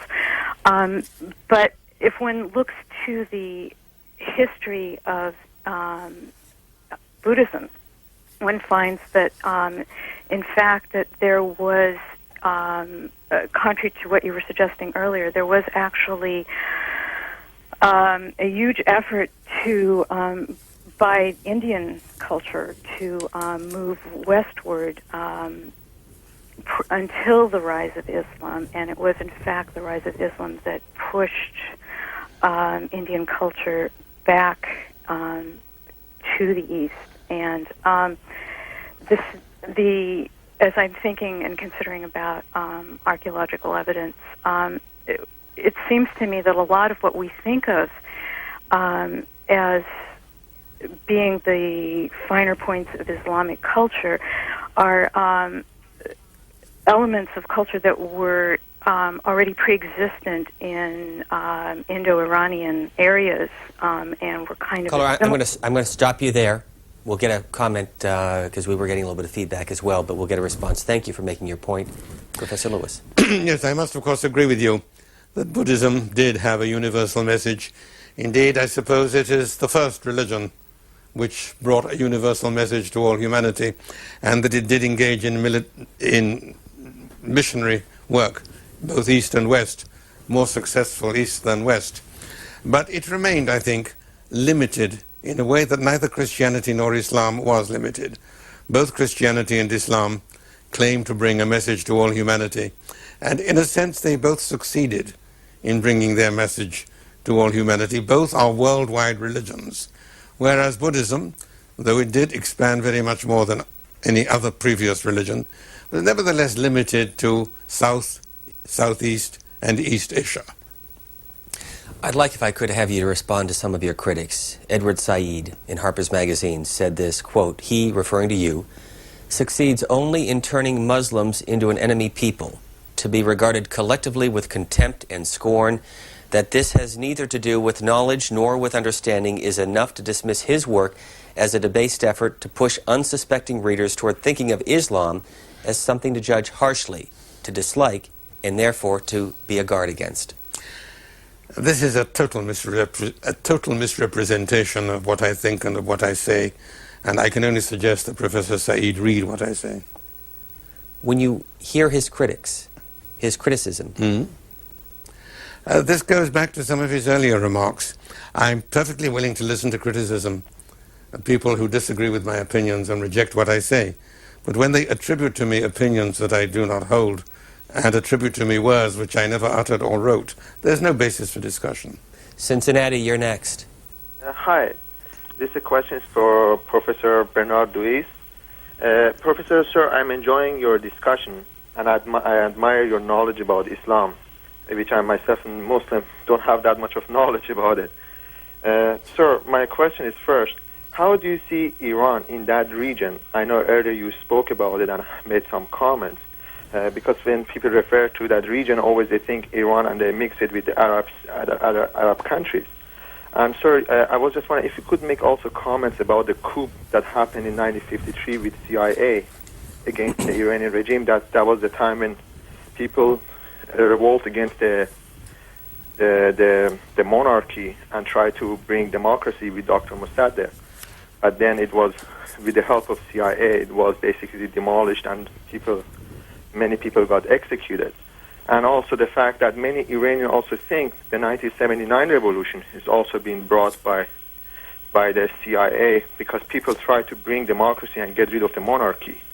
So what do you think about that? And another comment I have before I hang up the phone is for We'll stop you there, caller. We'll stop you there. Thank you. We'll get a response. No, that the 79 revolution was prompted from outside, I think, is totally untenable. But as to the earlier episodes, and particularly the Mossadegh episode, yes, I think there is a lot in what you say, not only in perception, which is more important, but also in reality. And it was part of this approach which I described earlier, that whatever we do, these people are incapable of decent government, so we just have to make sure that they're ruled by our villains and not somebody else's villains. I cannot take seriously the idea that Mossadegh was proposing to introduce democracy. That did not appear to be his immediate purpose. But much of what he said was perfectly legitimate. And in particular, on the question of, one, the oil and the revenues from oil, and two, the degree of interference in internal political processes. But given his connection with the communist movement and support from the Soviet Union, I would find it difficult to take the claim that he was advancing democracy very seriously. Unfortunately, in Iran, as everywhere else in the region, For a long time, the whole question was bedeviled by the Cold War. The real issue on both sides of the Cold War was, how is this going to affect our relations with the other side? For the United States, it meant looking at any individual or any group, are they with us or against us? Against us meaning pro-Soviet. And that certainly was not beneficial. I could go back a step, if I may. This is a continuation of what has been happening in the Middle East for rather more than 200 years. The common consent of historians of the region is that the modern history of the Middle East begins at the end of the 18th century, when the French Republic, the newly created French Republic, sent a small expeditionary force commanded by a young general called Napoleon Bonaparte to Egypt. And he was able, with astonishing ease, to conquer and rule Egypt for several years. This came as a dreadful shock. True, there had been retreats on the remote periphery of the Islamic world, in Spain, in Austria, in South and Southeast Asia. But this was at the very heart, within striking distance even of Arabia. And this came as a terrible shock, that they could come and do what they pleased so easily. The second shock, the first shock was the arrival of the French. The second shock was their departure. The removal of the French from Egypt, the beginning of the 19th century, was accomplished neither by the Egyptians nor by their suzerains, the Turks, but by a squadron of the Royal Navy commanded by a young admiral called Horatio Nelson. And that set the pattern. Two outside powers, one came in, the other got them out. And that's how it was for something like 200 years, when the dominant theme, the dominant motif of Middle Eastern politics was the struggle between the greater, more powerful outside countries, trying to dominate the region, or if not to dominate it, at least to prevent the other from dominating it. And the main theme of politics, domestically as well as foreign policy, became this international struggle of outside powers. And Middle Eastern politicians and statesmen developed great skill in exploiting this. And almost anything that you care to look at in the history and politics of the region is somehow related to this struggle. First, it was England versus France. Then it was England and France versus Germany. And the final stage, it was the United States versus the Soviet Union, the two rival superpowers. And then came the most dramatic change for centuries. President Bush Sr. and Gorbachev ended the era that Bonaparte and Nelson had begun. And there was no longer this rivalry between the outside superpowers. Worse than that, both superpowers seemed to be withdrawing from the game. The one because they couldn't, the other because they wouldn't. Russia was unable, America was unwilling to play the imperial game in the Middle East. And politicians, statesmen and others, I use these two terms separately for good reason, have had great difficulty in adjusting to a situation when they must take responsibility for what happens, for what they do. If you look at the specific complaints about American policy in the Middle East, and I'm not saying that the complaints are not sometimes justified, but they are not complaints of imperialism. They are complaints that America is failing in its imperial responsibilities. Do you personally have a political ideology? Do you align yourself or find yourself more identified with the Democratic Party, the Republican Party, liberal or conservative? In terms of party politics, no. I have at different times voted for one or another depending on the particular candidate and what I thought of him. You became an American... I would not identify myself with any political party. I believe very firmly in the merits of democracy, and therefore I am strongly opposed to any party which I think is undermining, still more destroying it. You became an American citizen when? In about the early 80s, late 70s, early 80s. I don't recall the precise date. What was the process like? Very simple, quite uncomplicated. And the other day, actually 2 weeks ago, on Meet the Press, just before the start of the war, when Vice President Cheney, among other things, had felt that the Iraqi armed forces would fall like a house of cards, he also quoted you, he referred to you in his interview with Tim Russert. Do you meet with the White House? Do you feel that your ideology or your research and your material has been looked at as they prepared for this Well, combat? according to what I read in the newspapers, I am read and heard, yes. I have no more direct indication of that. There are people that I know, whom I knew previously, and from time to time we have a telephone conversation or I drop by, but I am in no sense a consultant. I have no official status. Still less am I a Rasputin, as some try to describe me. Have you ever met President Bush? No, I haven't. Vice President Cheney? Yes. Your impression of him? I have a very positive impression of him. I first got to know him when he was Secretary for Defense at the time of the Gulf War. Next call is San Diego. Go ahead, please. Good morning, Professor Lewis. I want to talk to you about how Islam has been misrepresented in this country. Islam, as you know... I agree. Islam, the word, as you know, means peace, right? And every chapter in the Quran, as you know, also starts by saying God, the most merciful and compassionate God. Do you agree with that, sir? I agree with what you say about the Bismillahir Rahmanir Rahim, but Islam does not mean peace. The root from which the word Islam is derived has many meanings, one of which is peace. But in the form Islam, it means surrender, not peace. Bloomington, Indiana, go ahead. Yes, good afternoon. Dr. Lewis, it's a real pleasure listening to you this morning. I seem to recall when Chairman Arafat came to Washington and presented the President with a copy of the Holy Quran and the Holy Bible, creating a perception of mutual respect. I'm curious as to whether or not the Holy Quran can be reconciled with any of interpretation of the Holy Bible with regards to Jerusalem.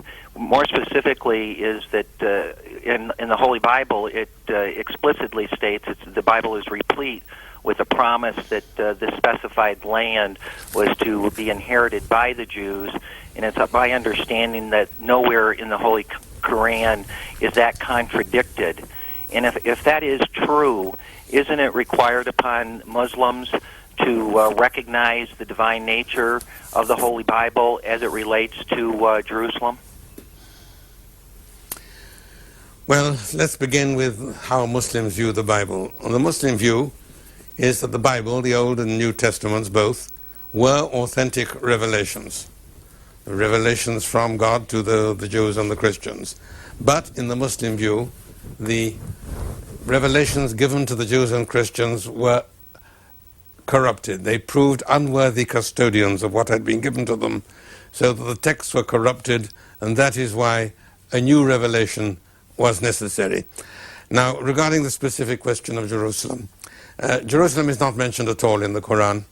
The Holy Land for Muslims is the Hijaz, and the holy cities are Mecca and Medina. In post-Quranic times, the idea was developed in some quarters that Jerusalem is a Muslim holy city. This was by no means unanimous or uncontested. We find an ongoing debate among the doctors of the Holy Law, between Sunni and Shia and others, as to whether Jerusalem is or is not a Muslim holy city. According to one Muslim view, Jerusalem is indeed a holy city for Muslims and ranks third after Mecca and Medina. According to another view, which is, by the way, held by the Wahhabis among others, according to another view, Jerusalem is no more important than any other place, and that the idea that Jerusalem is a holy city is a Judaizing or Christianizing heresy in Islam. It's, of course, only Muslims can decide which are their holy cities. Let me ask you about 3 of your books. Briefly describe each of them, if you would. The Jews of Islam. That was a series of lectures which I was invited to give and turned into a book. You know, we've been talking for a long time now about the Judeo-Christian tradition, an old reality but a new term. I think it would have been equally resented on both sides of the hyphen in pre-modern times. One could, with equal justification, talk of a Judeo-Islamic tradition. Jews, for the last 2,000 years, well, somewhat less than that, let's say the last 1,400 years, Jews have for the most part lived in two worlds, the Christian world and the Muslim world. There were Jews in India, there were Jews in China, but they are small minorities and they have no great role either in Jewish history or in Indian or Chinese history. What is important in Jewish history took place in Christian countries and in Muslim countries. And Jews were an important component of both, and Jews were very much influenced by both. I try to suggest that just as one now talks of a Judeo-Christian tradition, one could equally well have spoken until very recently of a Judeo-Islamic tradition. And this is what I try to discuss and explain in this book. The Muslim Discovery of Europe. What will a reader take away from this publication? I hope he will take away the idea that looking at another civilization and trying to learn its languages is not necessarily evidence of predatory imperialist intent. There are some who argue, including the gentleman you quoted before, that for non-Arabs to study Arabic culture is a form of larceny. What I try to do in this is to look not at Orientalism, but at Occidentalism. Orientalism, the Orientalist movement, is how we of the West looked at the non-West. In this book I try to see how they viewed the West, how they learnt about it, how they perceived it. I think it's a useful corrective. Do you think Americans, generally speaking, are isolationists? Much less so than in the past.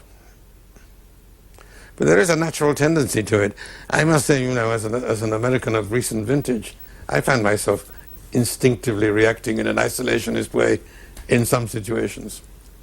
Another book, A Middle East Mosaic, Fragments of Life, Letters, and History. That's the only one of my books that I actually enjoy reading myself, because it consists of a collection of bits and pieces, excerpts from books, from correspondence, from diplomatic documents, from inscriptions, from holy texts, from unholy texts, which I try to assemble from both Middle Eastern and outside sources, illustrating different aspects of life and culture and letters in the Middle East.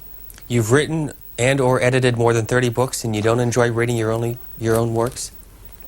Well, I've read it all before, you see. Next call is Los Angeles for Bernard Lewis. From his home here in Princeton Township, New Jersey, we'll show you more scenes, by the way, of his library. There's also more downstairs, which we cannot show you. Go ahead, caller. Hello. First, it's an honor to speak with you, sir. From the American point of view, in the viewpoint of, I think, most Americans, Islam could be characterized as being expansionist, violent, and intolerant. These harsh aspects of the religion, I think, are aspects that in the other great religions of the Western world, Christianity and Judaism, there may have been those aspects at one time, but they were subjected to what we could use broadly as the term Reformation, whether it was the Protestant Reformation or the eventual assimilation of the Jews in the West. Extrapolating from the work of Ruth Wyss, I would wonder if the Western world has not failed dramatically in its interaction with the Islamic world in insisting upon some form of reformation of Islam. And if you agree with me, or if you don't agree with me, what do you think would lead to the reformation of Islam, including perhaps the recent interventions in Afghanistan and in Iraq? Might those be some of the things or some of the kinds of things that would lead to a reformation of Islam? Interesting questions. Let me first remind you that if we talk about Islam, we're talking first of all about two different things. We're using the word in two senses. We're using it as the equivalent of Christianity. That means a religion in the strict sense, belief and worship and, say, ecclesiastical organization. We're also using it as the equivalent of Christendom, meaning a whole civilization, including many things besides religion, including things that may even be hostile to the religion. So, and we're also talking about more than 14 centuries of history and a historical and cultural tradition of enormous richness and diversity. That being said, let me take up your three accusations. That Islam is expansionist. Yes, of course, Islam and Christianity are the only two universal religions, in the sense that they believe that theirs is the last word, God's last word to humanity. Most other religions adopt what is sometimes known as a relativist position. You know, you have your religion, I have my religion. Just as humanity invented different languages to talk to each other, they invented different religions to talk to God, and God understands all of them. Perhaps not equally well, but all of them. Now, Christians and Muslims are really the only people who don't take that position. They share the belief that they are the fortunate recipients of God's final message to humanity, which it is therefore their duty not to keep selfishly for themselves, but to share with others. So there is, in a triumphalist religion of this kind, an inherent expansionism. In this sense, Christianity and Islam are both expansionist, and necessarily so, from the very form of their doctrines, their beliefs, their central beliefs. Obviously, expanding may take different forms, of which force of arms is just one. And both have quite a record of expansion by force of arms. One respect in which they differ is missionary activities, which is much more organized in the Christian world than in the Muslim world, but nevertheless, Islam also has its missionary activities. Now, your second point was violent. The interesting thing is that if you look at the texts, certainly Islam would appear to be more violent than Christianity. I mean, at no point in their scriptures or teachings are Muslims told to turn the other cheek or to love their enemies. And this is totally alien, nor do they have any expectation, in the words of Isaiah, of beating their swords into plowshares or their spears into pruning hooks. On the other hand, if you look at the record of Islam and Christianity in terms of armed action against unbelievers, militancy, suppression and the rest, they're not all that different. In theory, the Christian position is vastly more pacific. In practice, the one is as bad as the other, if you look at the record. And the Christian record is distinctly worse on your third point, namely tolerance. The Islamic position is classically defined. There is tolerance. As I said before, the Quran says there is no compulsion in religion. That is a verse in the Quran. And tolerance is not just permitted but required. However, it is limited in two senses. It is limited to monotheists recognized as such and as recipients of revelation by Islam. And it's limited also in another respect, in that they enjoy some, but not all, of the rights enjoyed by the dominant group. Now, by the standards of the Western world until fairly recently, Islamic tolerance was vastly greater than anything that was available in Europe. That's why, I mean, people often compare the struggle between Islam and Christendom with the Cold War. Yes, there are many parallels, but remember that then the movement of refugees was almost entirely from Christendom to Islam. So on that point, tolerance, I think their record is better. The difficulty now is that this kind of tolerance is no longer acceptable by modern standards. You see this very clearly in the position of the Christian minorities in Muslim countries. Previously, the Christian minorities in Muslim countries, and also the Jewish minorities for that matter, had a very considerable measure of internal autonomy. Not only were they free to practice their religions, they were even free to enforce their own laws and run their own affairs. In that respect, they enjoyed a greater tolerance than is now enjoyed anywhere in the Western world.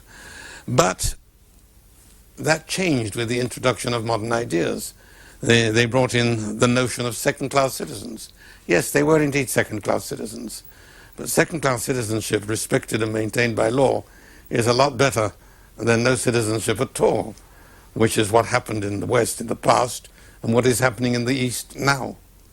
This is a perfect example of the point that I was making before, that the old order, with its merits, admittedly its limitations, but with its very definite merits, has been disrupted, and the new, better order has simply not materialized.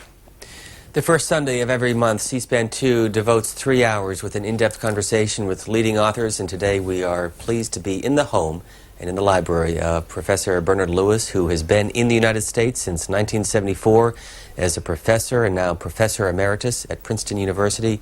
202-585-3890 if you live in the Eastern or Central time zones, and 202-585-3891 in our remaining hour. For those of you who live in the Mountain and Pacific time zones, we'll also show you the email address as we get a call from Jeffersonton, Virginia.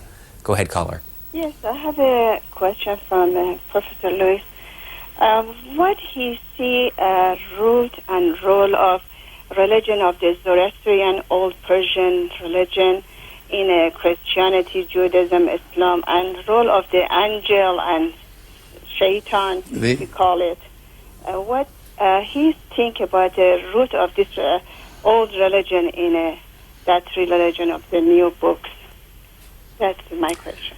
Thank you. Now, the role of the Zoroastrian religion. This is a little outside my area of specialization, but I can say something about it. Zoroastrianism is the religion which flourished in Iran before the Islamic conquest, before the general acceptance of Islam by the majority of Persians. Zoroastrianism was an ancient religion and a very remarkable one, and in many respects a very enlightened one. What I think is interesting from the point of view of the Middle Eastern specialist is the extent to which Zoroastrianism influenced other religions. And I have no doubt at all that the Zoroastrian influence is very considerable. First on the Jews, then on the Christians, then on the Muslims. It begins with the Babylonian captivity. The Old Testament, you will recall that at a certain stage the Jewish state was destroyed by the Babylonians and the Jews were exiled to Babylon. And then Babylonia was conquered by the Persians and the Jews were returned to the land of Israel. That is the point at which the Jews and the Persians met for the first time.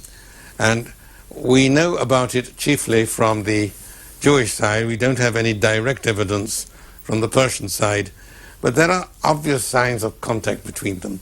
The fact, for example, that Cyrus, the Persian ruler, is referred to in terms not just of respect but of adulation in the Hebrew Bible, in the Hebrew Old Testament. He is given a sort of messianic status and obviously enormous respect and even adulation for this Zoroastrian monarch. There must have been something more in that than the fact that he treated them more kindly than his predecessors and allowed them to go back home. The question is, why did he allow them to go back home?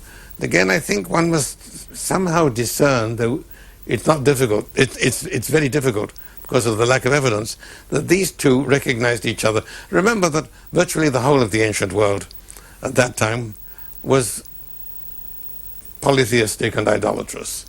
And these were two religions which were neither polytheistic nor idolatrous. And it seemed that there was a sort of mutual attraction and respect between them. We have no evidence of that whatsoever from the Zoroastrian side, but clear evidence of it from the Jewish side in the post-exilic books of the Old Testament. If you look at those books of the Old Testament, which date from after the Babylonian captivity, there are marked differences. One important element is the devil. The devil as the sort of adversary of God. The devil in the earlier books of the Old Testament has a very minor role as a sort of one of God's emissaries carrying out some of God's more mysterious tasks. In the later books and in Christianity, he develops into a combatant against God, an incarnation of evil fighting against God and so on.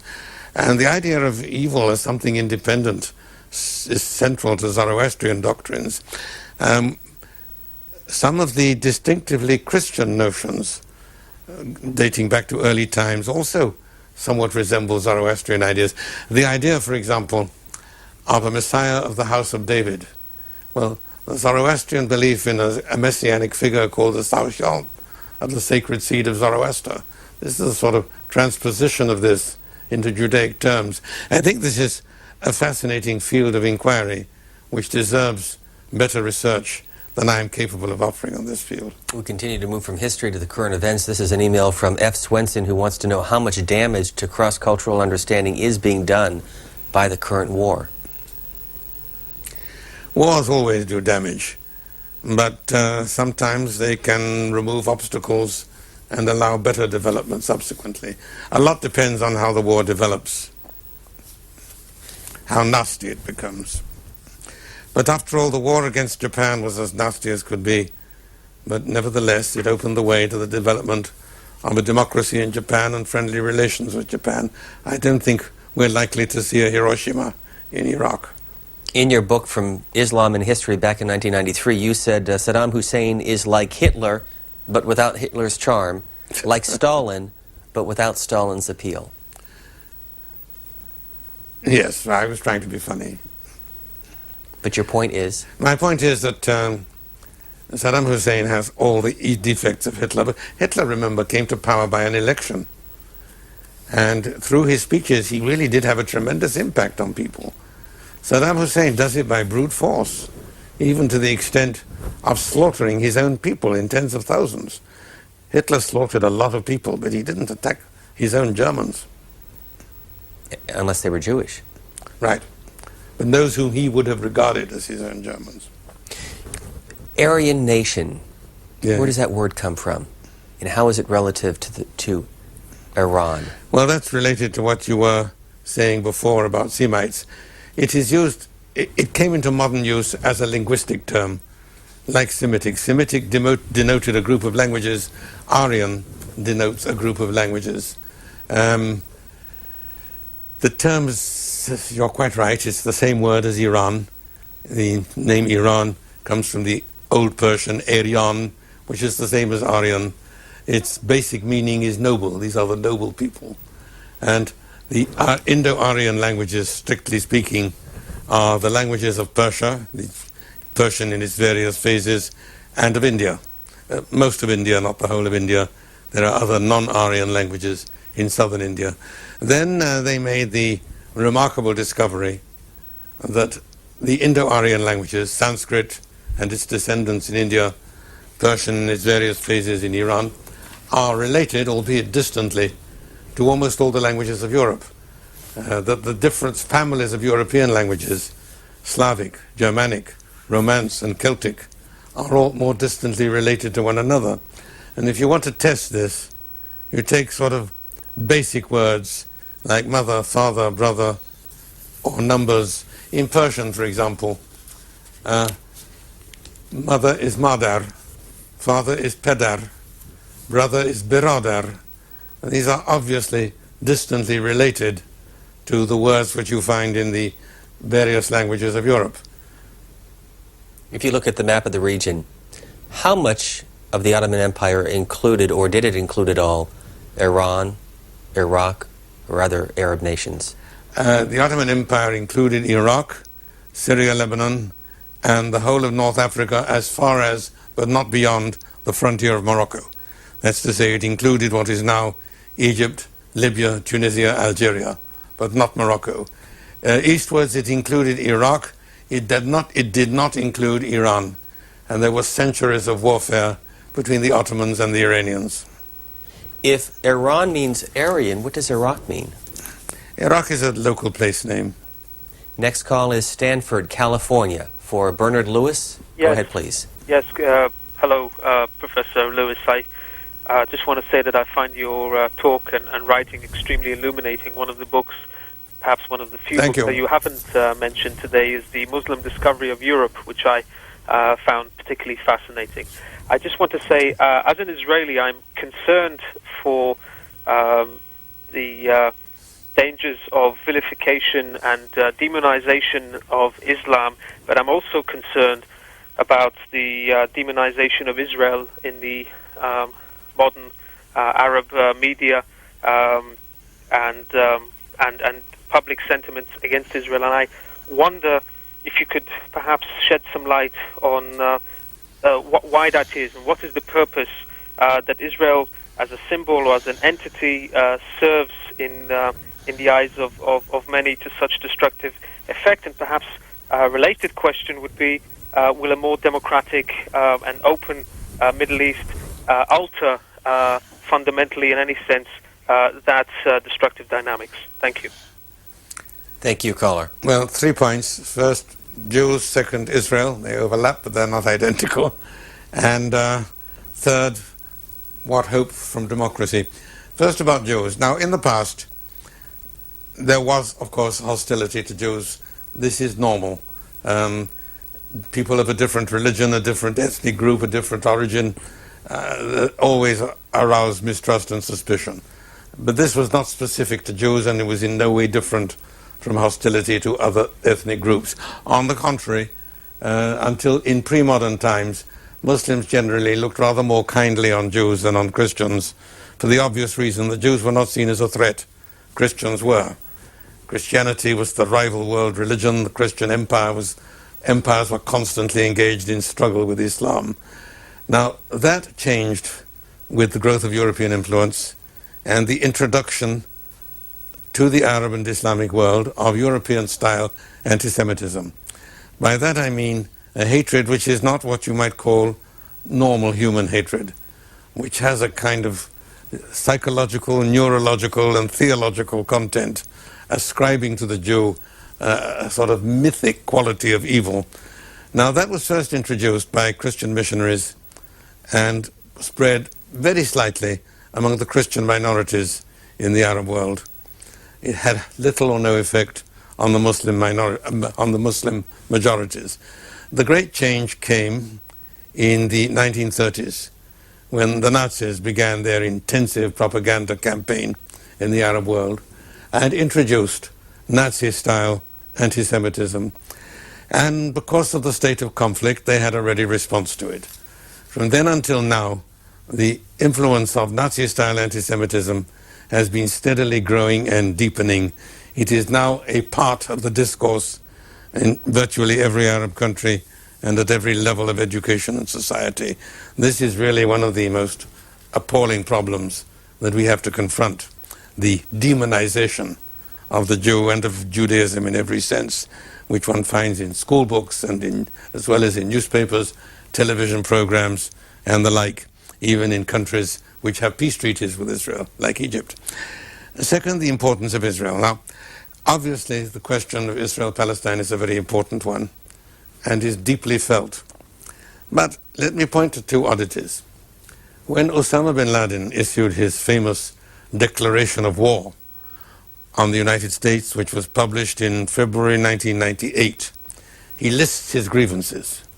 Number one, developed at length and with passion, the American military presence in Arabia. Arabia for Muslims is the Holy Land. And the presence of an infidel army, as he saw it, on the holy soil of Arabia was an intolerable insult. During the Gulf War, 1990-91. That's where they came, yes.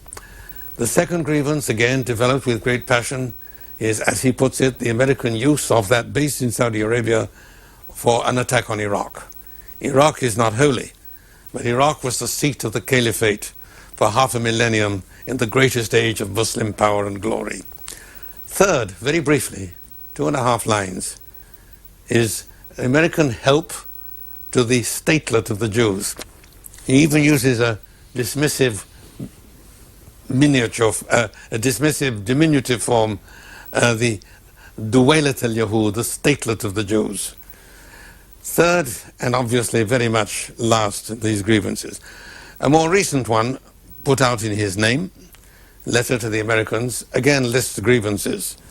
This time, Israel appears only in the 4th place, and there as one of a list, along with Kashmir, Kosovo, Chechnya, and a lot of other places. So obviously, from the point of view of the radical fundamentalists, like Osama bin Laden and his like, it is certainly important, but of relatively minor. It is, shall we say, a symptom rather than a cause of what is going on. For the Palestinians and those immediately nearest to them, obviously it is the major issue.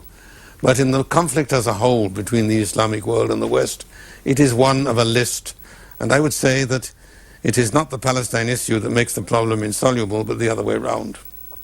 Last Sunday, Queen Noor appeared on this network in a conversation that was conducted in New York at the 92nd Street Y. This is an email from a viewer in California who wondered if you had read her book and had any opinion about her views on the Israeli-Palestinian conflict. I have not yet read the book, so I really can't say. Next call is Arlington, Virginia. Hello. I don't know. Caller, go ahead, please. Okay, I didn't know you could hear it. Thanks for taking my call, Professor Lewis.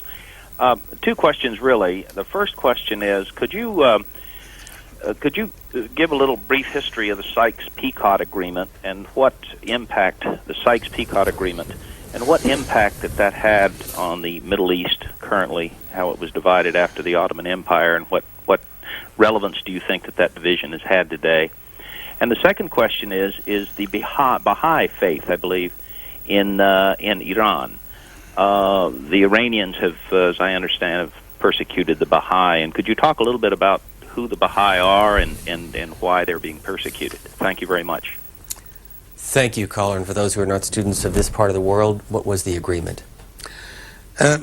During World War I, there was some discussion among the Allies as to what to do about the Middle East when the war was over. It's interesting that when Asquith, the then Prime Minister, announced that Turkey had entered the war and must now be considered an enemy, he did so with great regret. He said, we had hoped to keep Turkey out of this. We had hoped that Turkey would not join the ranks of our enemies, but they did so. And he said, in doing so, they have committed suicide. During the war, there was intensive discussion within the British government, as we now know, the archives that have been opened, what to do. A committee appointed by an interdepartmental committee appointed by the government recommended very strongly that the Ottoman Empire, after its defeat, should be preserved, because any alternative would be disastrous. It would unleash a whole series of troubles in the Middle East. That obviously excellent advice was not followed. And instead there was a carve-up. Britain and France, as the two most important West European allies and as the two great empires of the time, reached an agreement between an Englishman called Sykes and a Frenchman called Picot for a division of the Arab provinces of the former Ottoman Empire between them. This was the basis, with some modifications, of the post-1918 carve-up of the Fertile Crescent and its division between Britain and France in the form of what were then called mandates. Two mandates to Britain, one of Iraq, the other of Palestine, and one to France of Syria, which later became Syria, Lebanon. So where the lines are drawn, for example, with Kuwait in the south or Iraq and Iran to the east, are they arbitrary lines, the boundaries? How do they come up with that? Most of the boundaries of the modern Middle East were drawn by statesmen with pencils on maps. If you look at the boundaries, you will see something which at first sight is very surprising. Most of the boundaries are straight lines. Now, you expect that in North America, where this is a relatively modern society, and where they were operating in unknown and to a large extent uninhabited territory, drawing lines on maps. The map of Europe looks very different, and it reflects more than 1,000 years of bitter struggle to decide where the boundaries are. The map of the Middle East looks rather like the map of North America, and the reason is that it has a similar artificiality in its origins. Most of these states, these entities, are new. This was the carve-up between the imperial powers in the 19th century, culminating in the agreement during and immediately after World War I on how to divide the loot.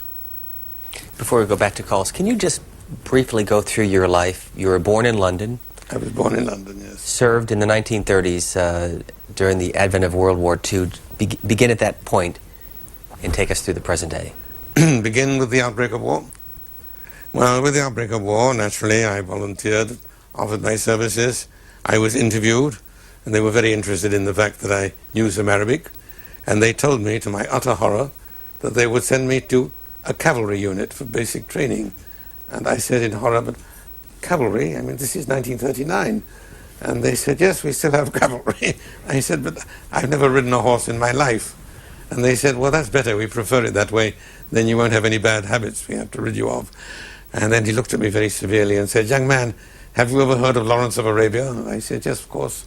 He said, would he have been able to do what he did if he hadn't been able to ride? So, of course, I was utterly crushed. And I was determined not to be caught napping. So I found a stable run by a retired cavalryman in Buckinghamshire. And I spent the winter months, 1939-40, careering around Buckinghamshire on horseback, holding the reins in my left hand, which is what you're required to do in cavalry, and brandishing an imaginary sword in my right hand. Well, it didn't come off. There were various delays, and when I finally did get to the army, it was mechanized, tanks, not cavalry. And I spent a little while in a tank regiment, and then I was transferred to intelligence. Whether this was because of my aptitude with languages or my ineptitude with tanks, I shall probably never know, but that's what they decided. So I was transferred to military intelligence. This would have been sometime in early 1941. And then from military intelligence, I was transferred to other forms of intelligence, which I can't discuss at any length. Came back, studied, finished your doctorate in the 1940s. I finished taught my at the University of doctorate London? in 1939, in the University of London, yes. I finished my doctorate rather more rapidly than would have been normal, but my teachers and I agreed that we should get this out of the way before going off to the wars, with obviously a rather uncertain outcome. And have been here in the United States? Well, then at the end of the war, I returned to the university.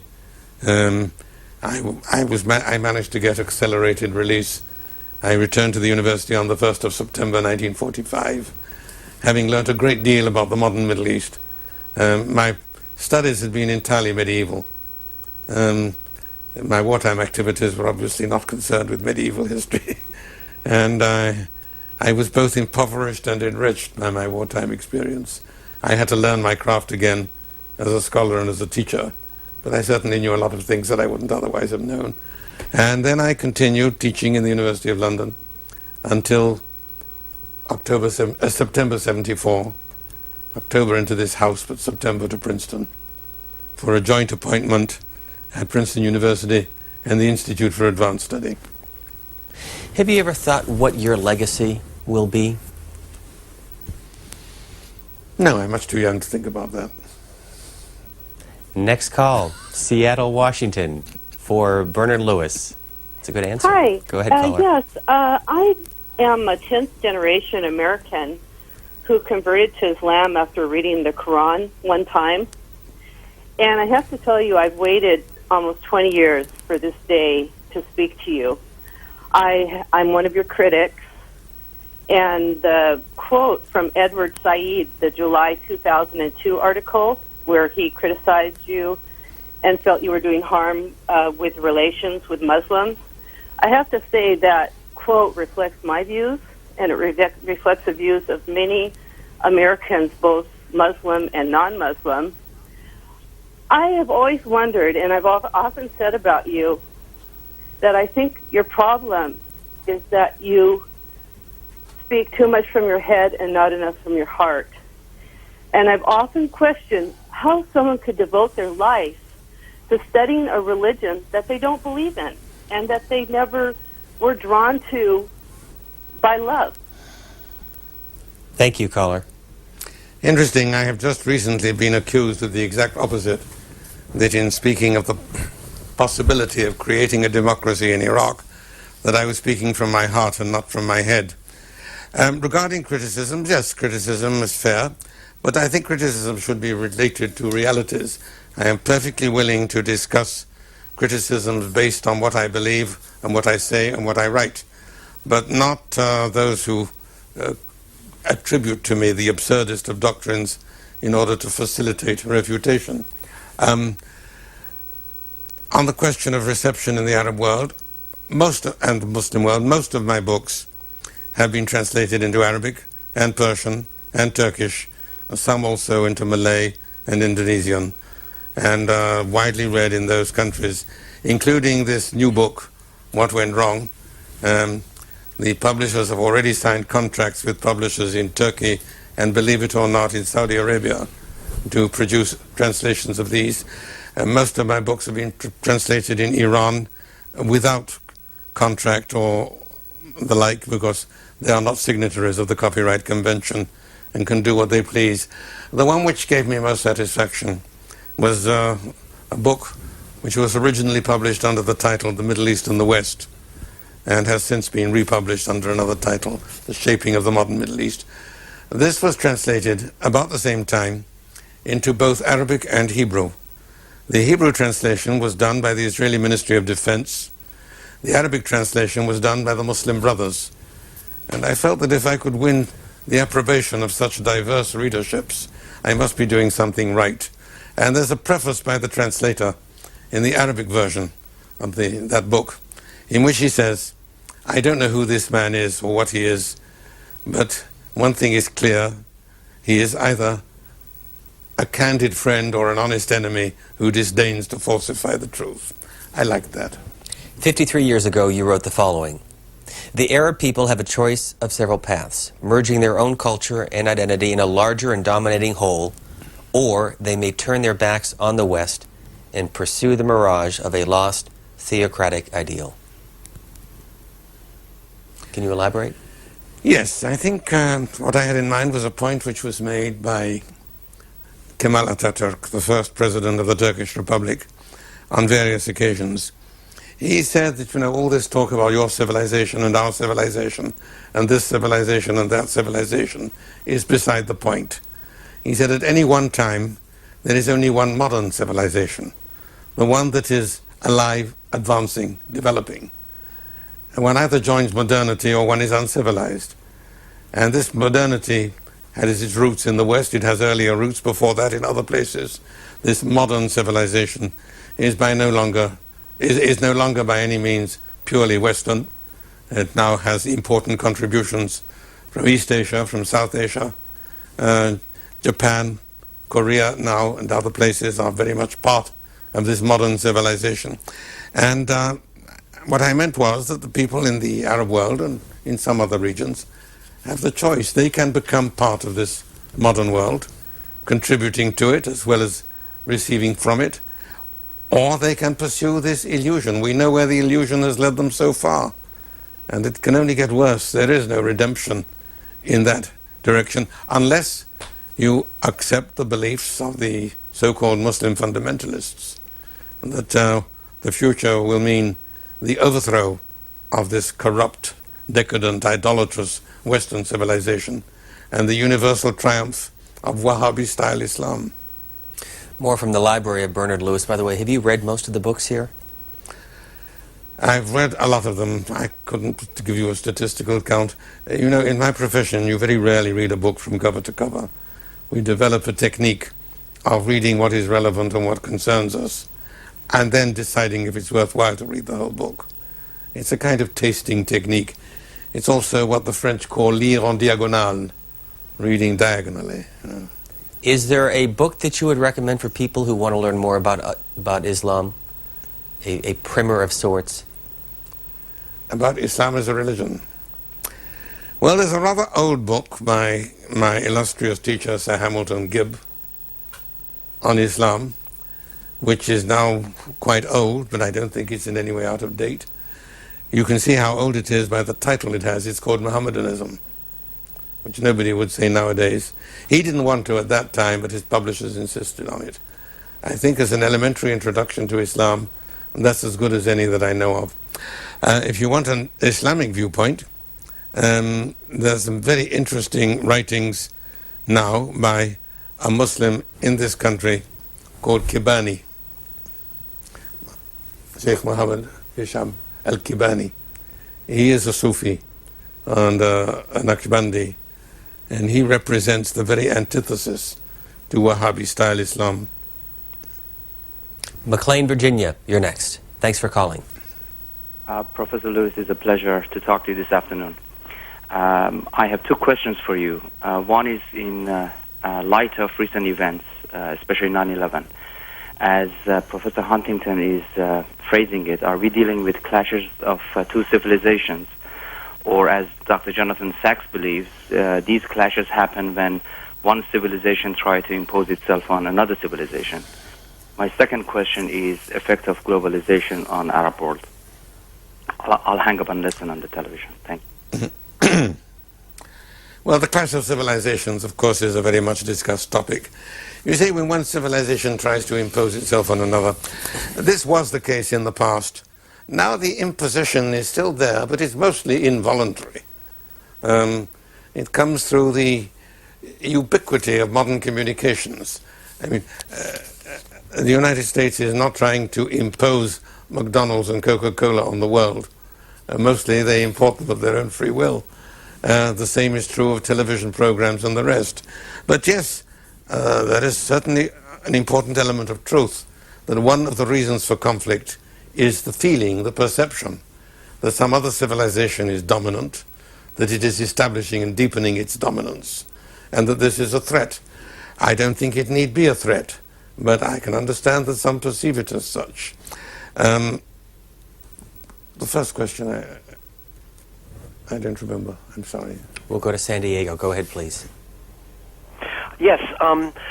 My question is that in the New York Times 2 weeks ago, there was an article about the Islamic philosopher Khutbeh, and it very specifically says there that the complaint that he had, and therefore those who are in a derivative sense from him, including Al-Qaeda, their big complaint with the United States is very narrow. It is the concept of separation of church and state, and the United States, quote-unquote, their fear that the United States will try to spread that concept throughout the world, and they feel that that is obviously incorrect, that the churches should be the state. Could you comment on that, please?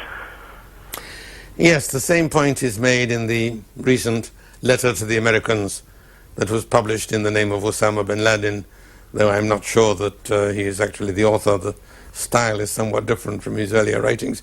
This is listed as one of the grievances, that the Americans brought in this pernicious and blasphemous notion of separating government from religion. And if you believe in a universal religion, in a book which is the divine and immutable word of God, and which contains laws relating to everything, or at least the basis of laws which can be adapted to cover everything, yes, then I think you must see the idea of separation of church and state as an evil one. And this complaint, by the way, comes up at the time of the French Revolution, when the ideas of the French Revolution were first introduced by the French to the Muslim world. And you get a similar reaction, a similar rejection of what they see as this pernicious notion. Now, in the past, I have discussed with Muslims how they see this question, and the usual answer was, separation of church and state, this is a Christian remedy for a Christian disease. It is of no relevance to us. I asked them what they meant by that, and they say, well, you know, this involvement of the church in the state. In Islam, there is no such thing as the church, as an ecclesiastical institution, and therefore there's no need for this. I think now Muslims may begin to reflect that having caught a Christian disease, they might try a Christian remedy for it. Let me be specific. In the past, it was true. There was no such thing as the church. I mean, if you say the mosque is the equivalent of the church in Christianity, that statement is half true and half dangerously misleading. As a building and a place of worship, yes, the mosque is the equivalent of the church. But as an institution with its own hierarchy and its own laws and a powerful role, no, it is not true. There is or was no such thing. But now it's developing. I mean, what we are seeing in Iran under the present regime is what you might call the Christianization of Islamic institutions, using that word in a purely functional sense, unrelated to doctrine or morals. They have created for the first time in history an infallible pope, a college of cardinals, a bench of bishops, and most important of all, an inquisition. And if they continue on that road, they will soon have a reformation. Back to the emails, and the previous caller had asked about modern-day Iraq and what does the future hold for the country, and this plays off the caller's point. What role do you think Turkey should play in the rebuilding of Iraq? That question is an impossible one to answer at the present moment until we know more about what is happening in Turkey. As you know, there was recently an election in Turkey which brought to power for the first time a government with Islamist roots. You know also that American request to use bases and to have transit rights through Turkish airspace was rejected by Parliament, apparently with the overwhelming support of public opinion. Until one knows more about where Turkey stands, it will be difficult to say anything about what Turkey's role might be. Schaumburg, Illinois, welcome. You're on the program. Yes. Good afternoon, Dr. Lewis. I have this question for you. Do you think that Islam can be the base of a new creative form of Arabic state that is Islamic, but also compliant with the modern civilization values and the modern Western states? Yes, I do. I mean, Islam, as I said, is a tradition of great diversity. There is even a saying attributed to the Prophet that diversity is a divine blessing. And there are quite explicit examples of cultivating diversity. For example, in Sunni Islam, let alone Shia Islam, in Sunni Islam you have 4 different schools of jurisprudence who differ from each other on important questions of law, of holy law, divine law, and yet they are all accepted as orthodox and as good Muslims, and they can coexist peacefully. There has been friction here and there now and then, but not of any significance, and not even remotely comparable with the conflicts within Christianity. There is the practice in the past of the exercise of independent judgment. This was accepted for the early centuries of Islam. Then, I would say tragically for Islam, the doctrine was adopted that all questions have now been answered, therefore further independent judgment is unnecessary. That is not part of original Islam. It has no roots in the Quran or in the traditions of the Prophet. It was a decision reached at a certain stage. I think it can equally be reversed at a certain stage. But the tolerance of diversity, of difference of opinion, I think is a very important element, as also the point which I made earlier of the consensual and contractual character of the Muslim concept of government. This viewer from Massachusetts wants to know on the last page of this publication, What Went Wrong, you use the term regime change. Is this where the Bush administration discovered the now familiar phrase? I think that's very unlikely. Both regime and change are familiar English words. Oakland, California. Oakland, California. Professor Lewis, I wanted to ask this question. If the word is the vehicle in which God travels upon this earth, what do they mean when they say separation of church and state?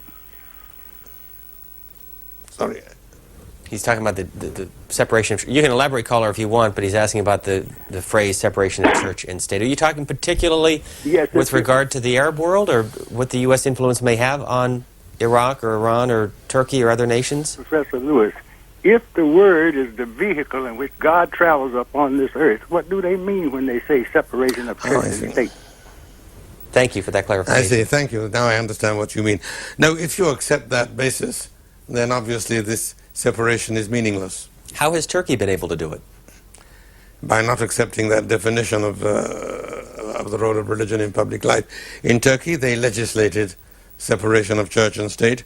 They were the first Muslim state to do so, and they have maintained it. It has been somewhat eroded.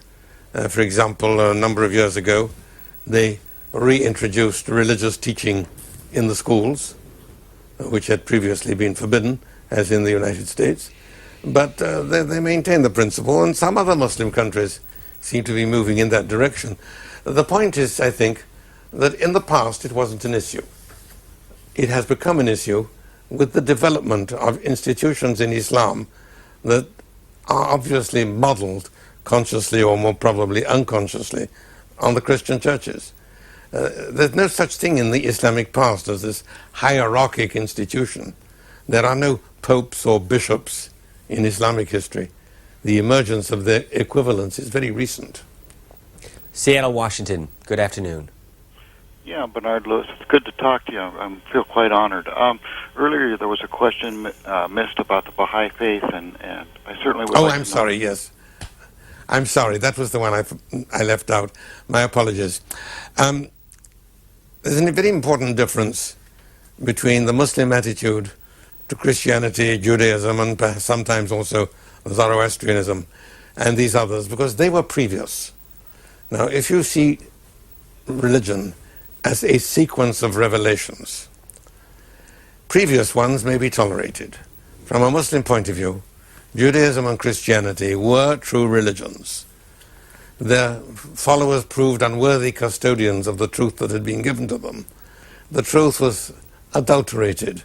Their teachings were, shall we say, to some extent corrupted, but they remained basically authentic divine religions, and therefore not only may be, but must be tolerated according to holy law. On the other hand, Muslims, like Christians, believe that theirs is the final message, and this is stated quite explicitly.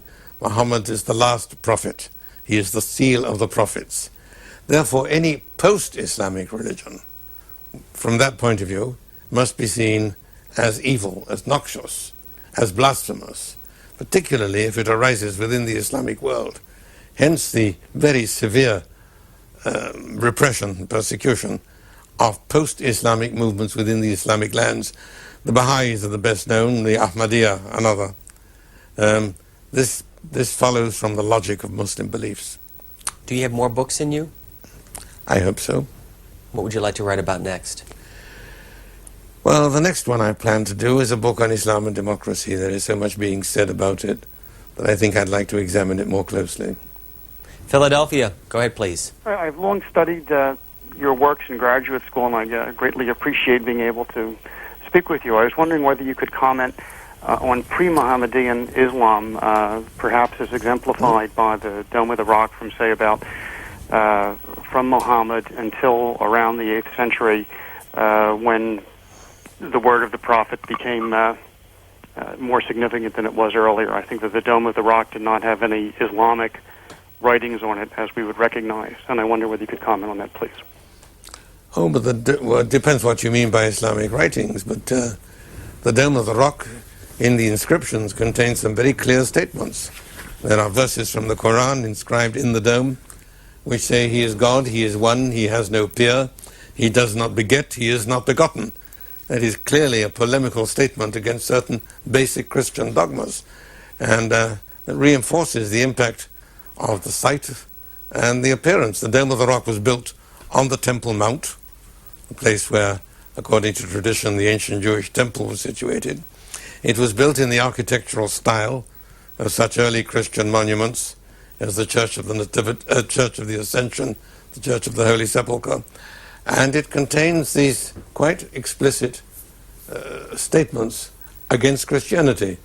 The same statements you find on the coins of Abdul Malik at about the same time.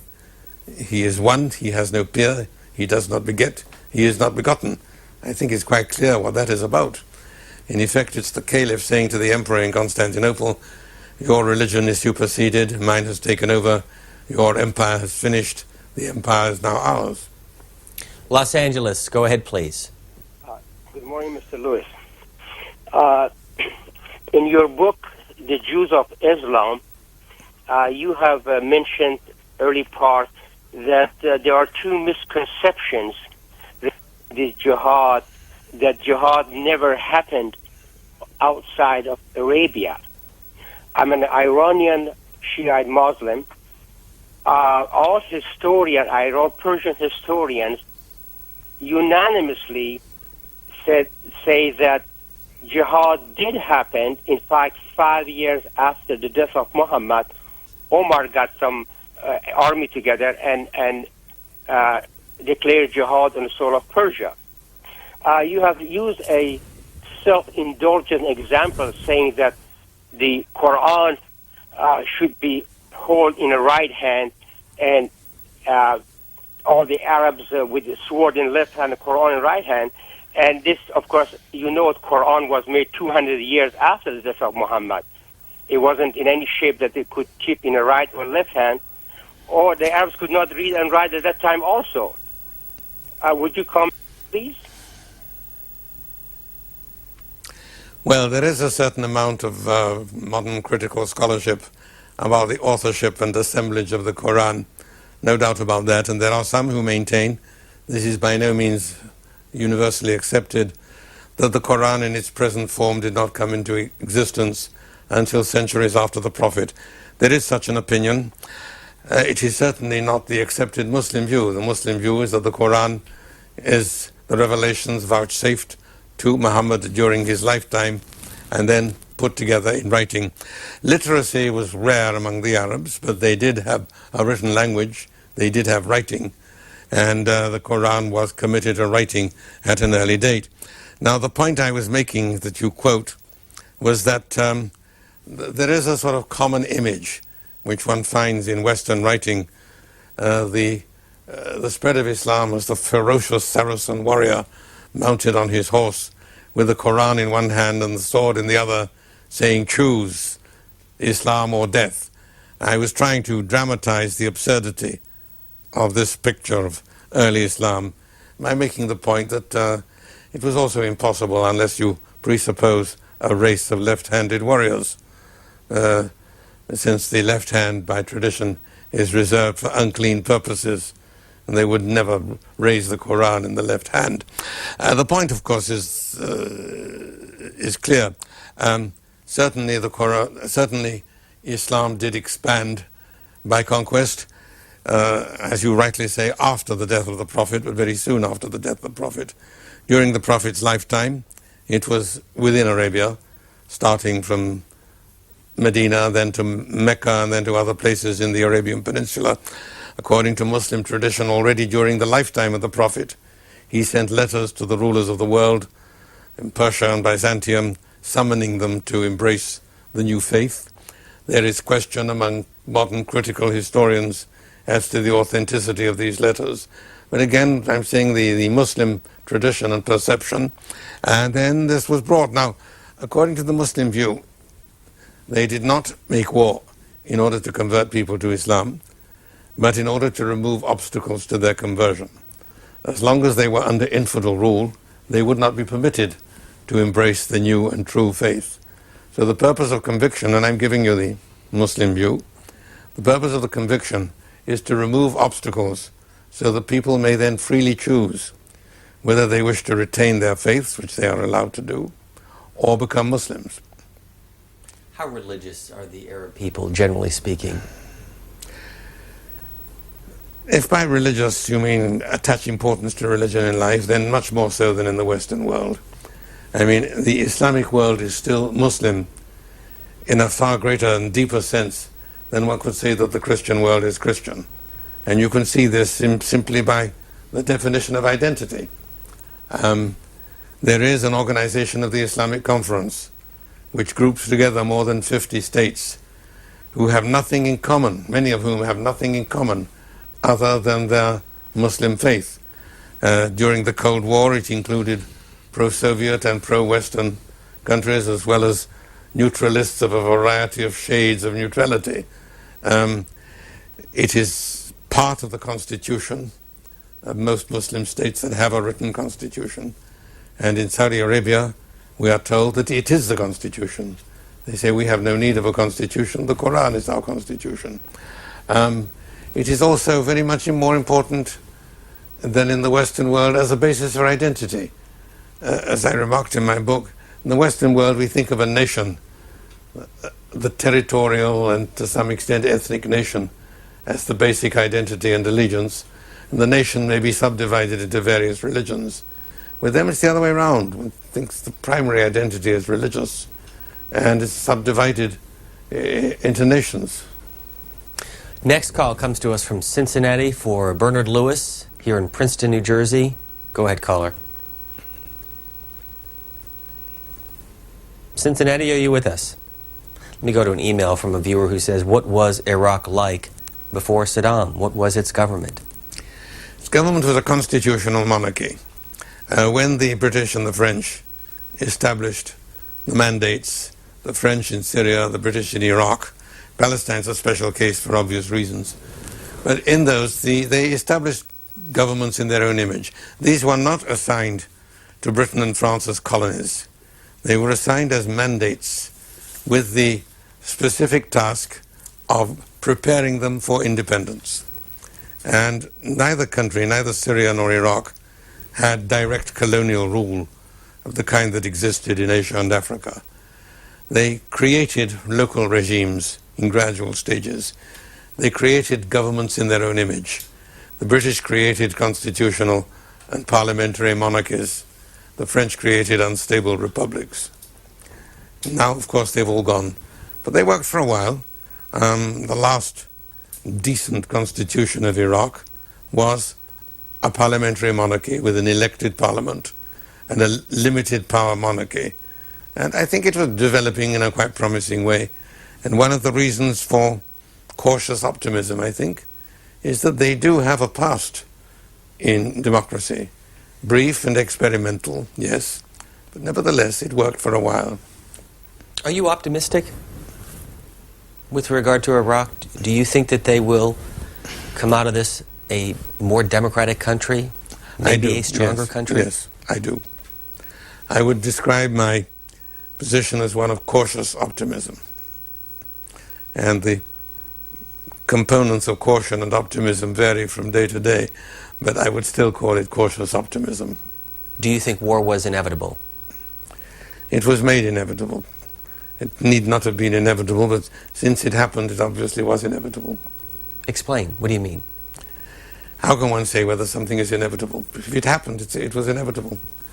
I don't believe that one can achieve much by what is called in fancy language counterfactual projection.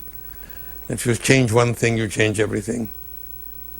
Victorville, California, in our remaining minutes with Bernard Lewis. Go ahead, please. Good afternoon, sir. How are you doing? My name's Good Bergen. afternoon. It's a pleasure to speak with you, sir. 3 questions, and they're very short. Could I deal with them one by one? Yes, sir. Yes, sir.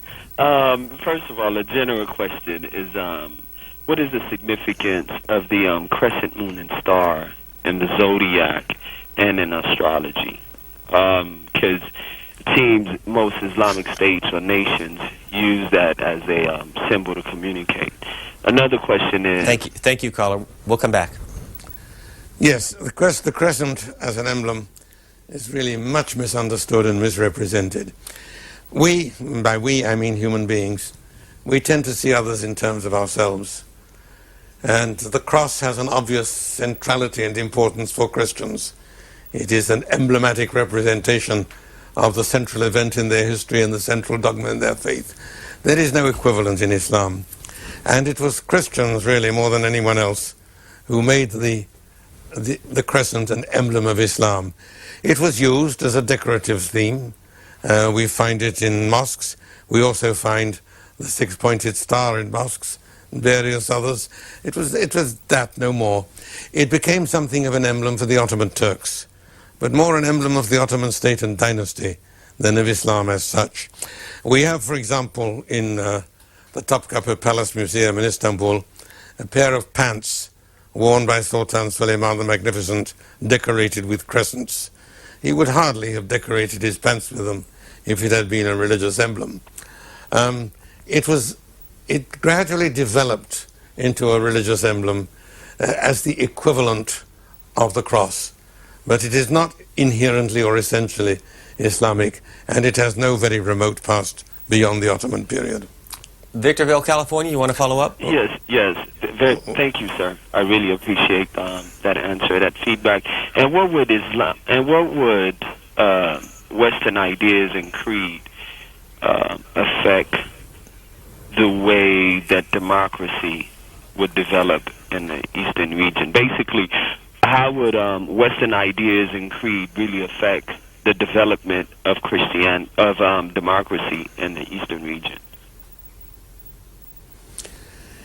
Yes, there are a number of things which were seen and recognized in the early days. I think it's really a good idea to look at the first Muslim reactions to the West and to what they saw in the West. They saw a number of things. They saw elected governments. This certainly had an enormous impact.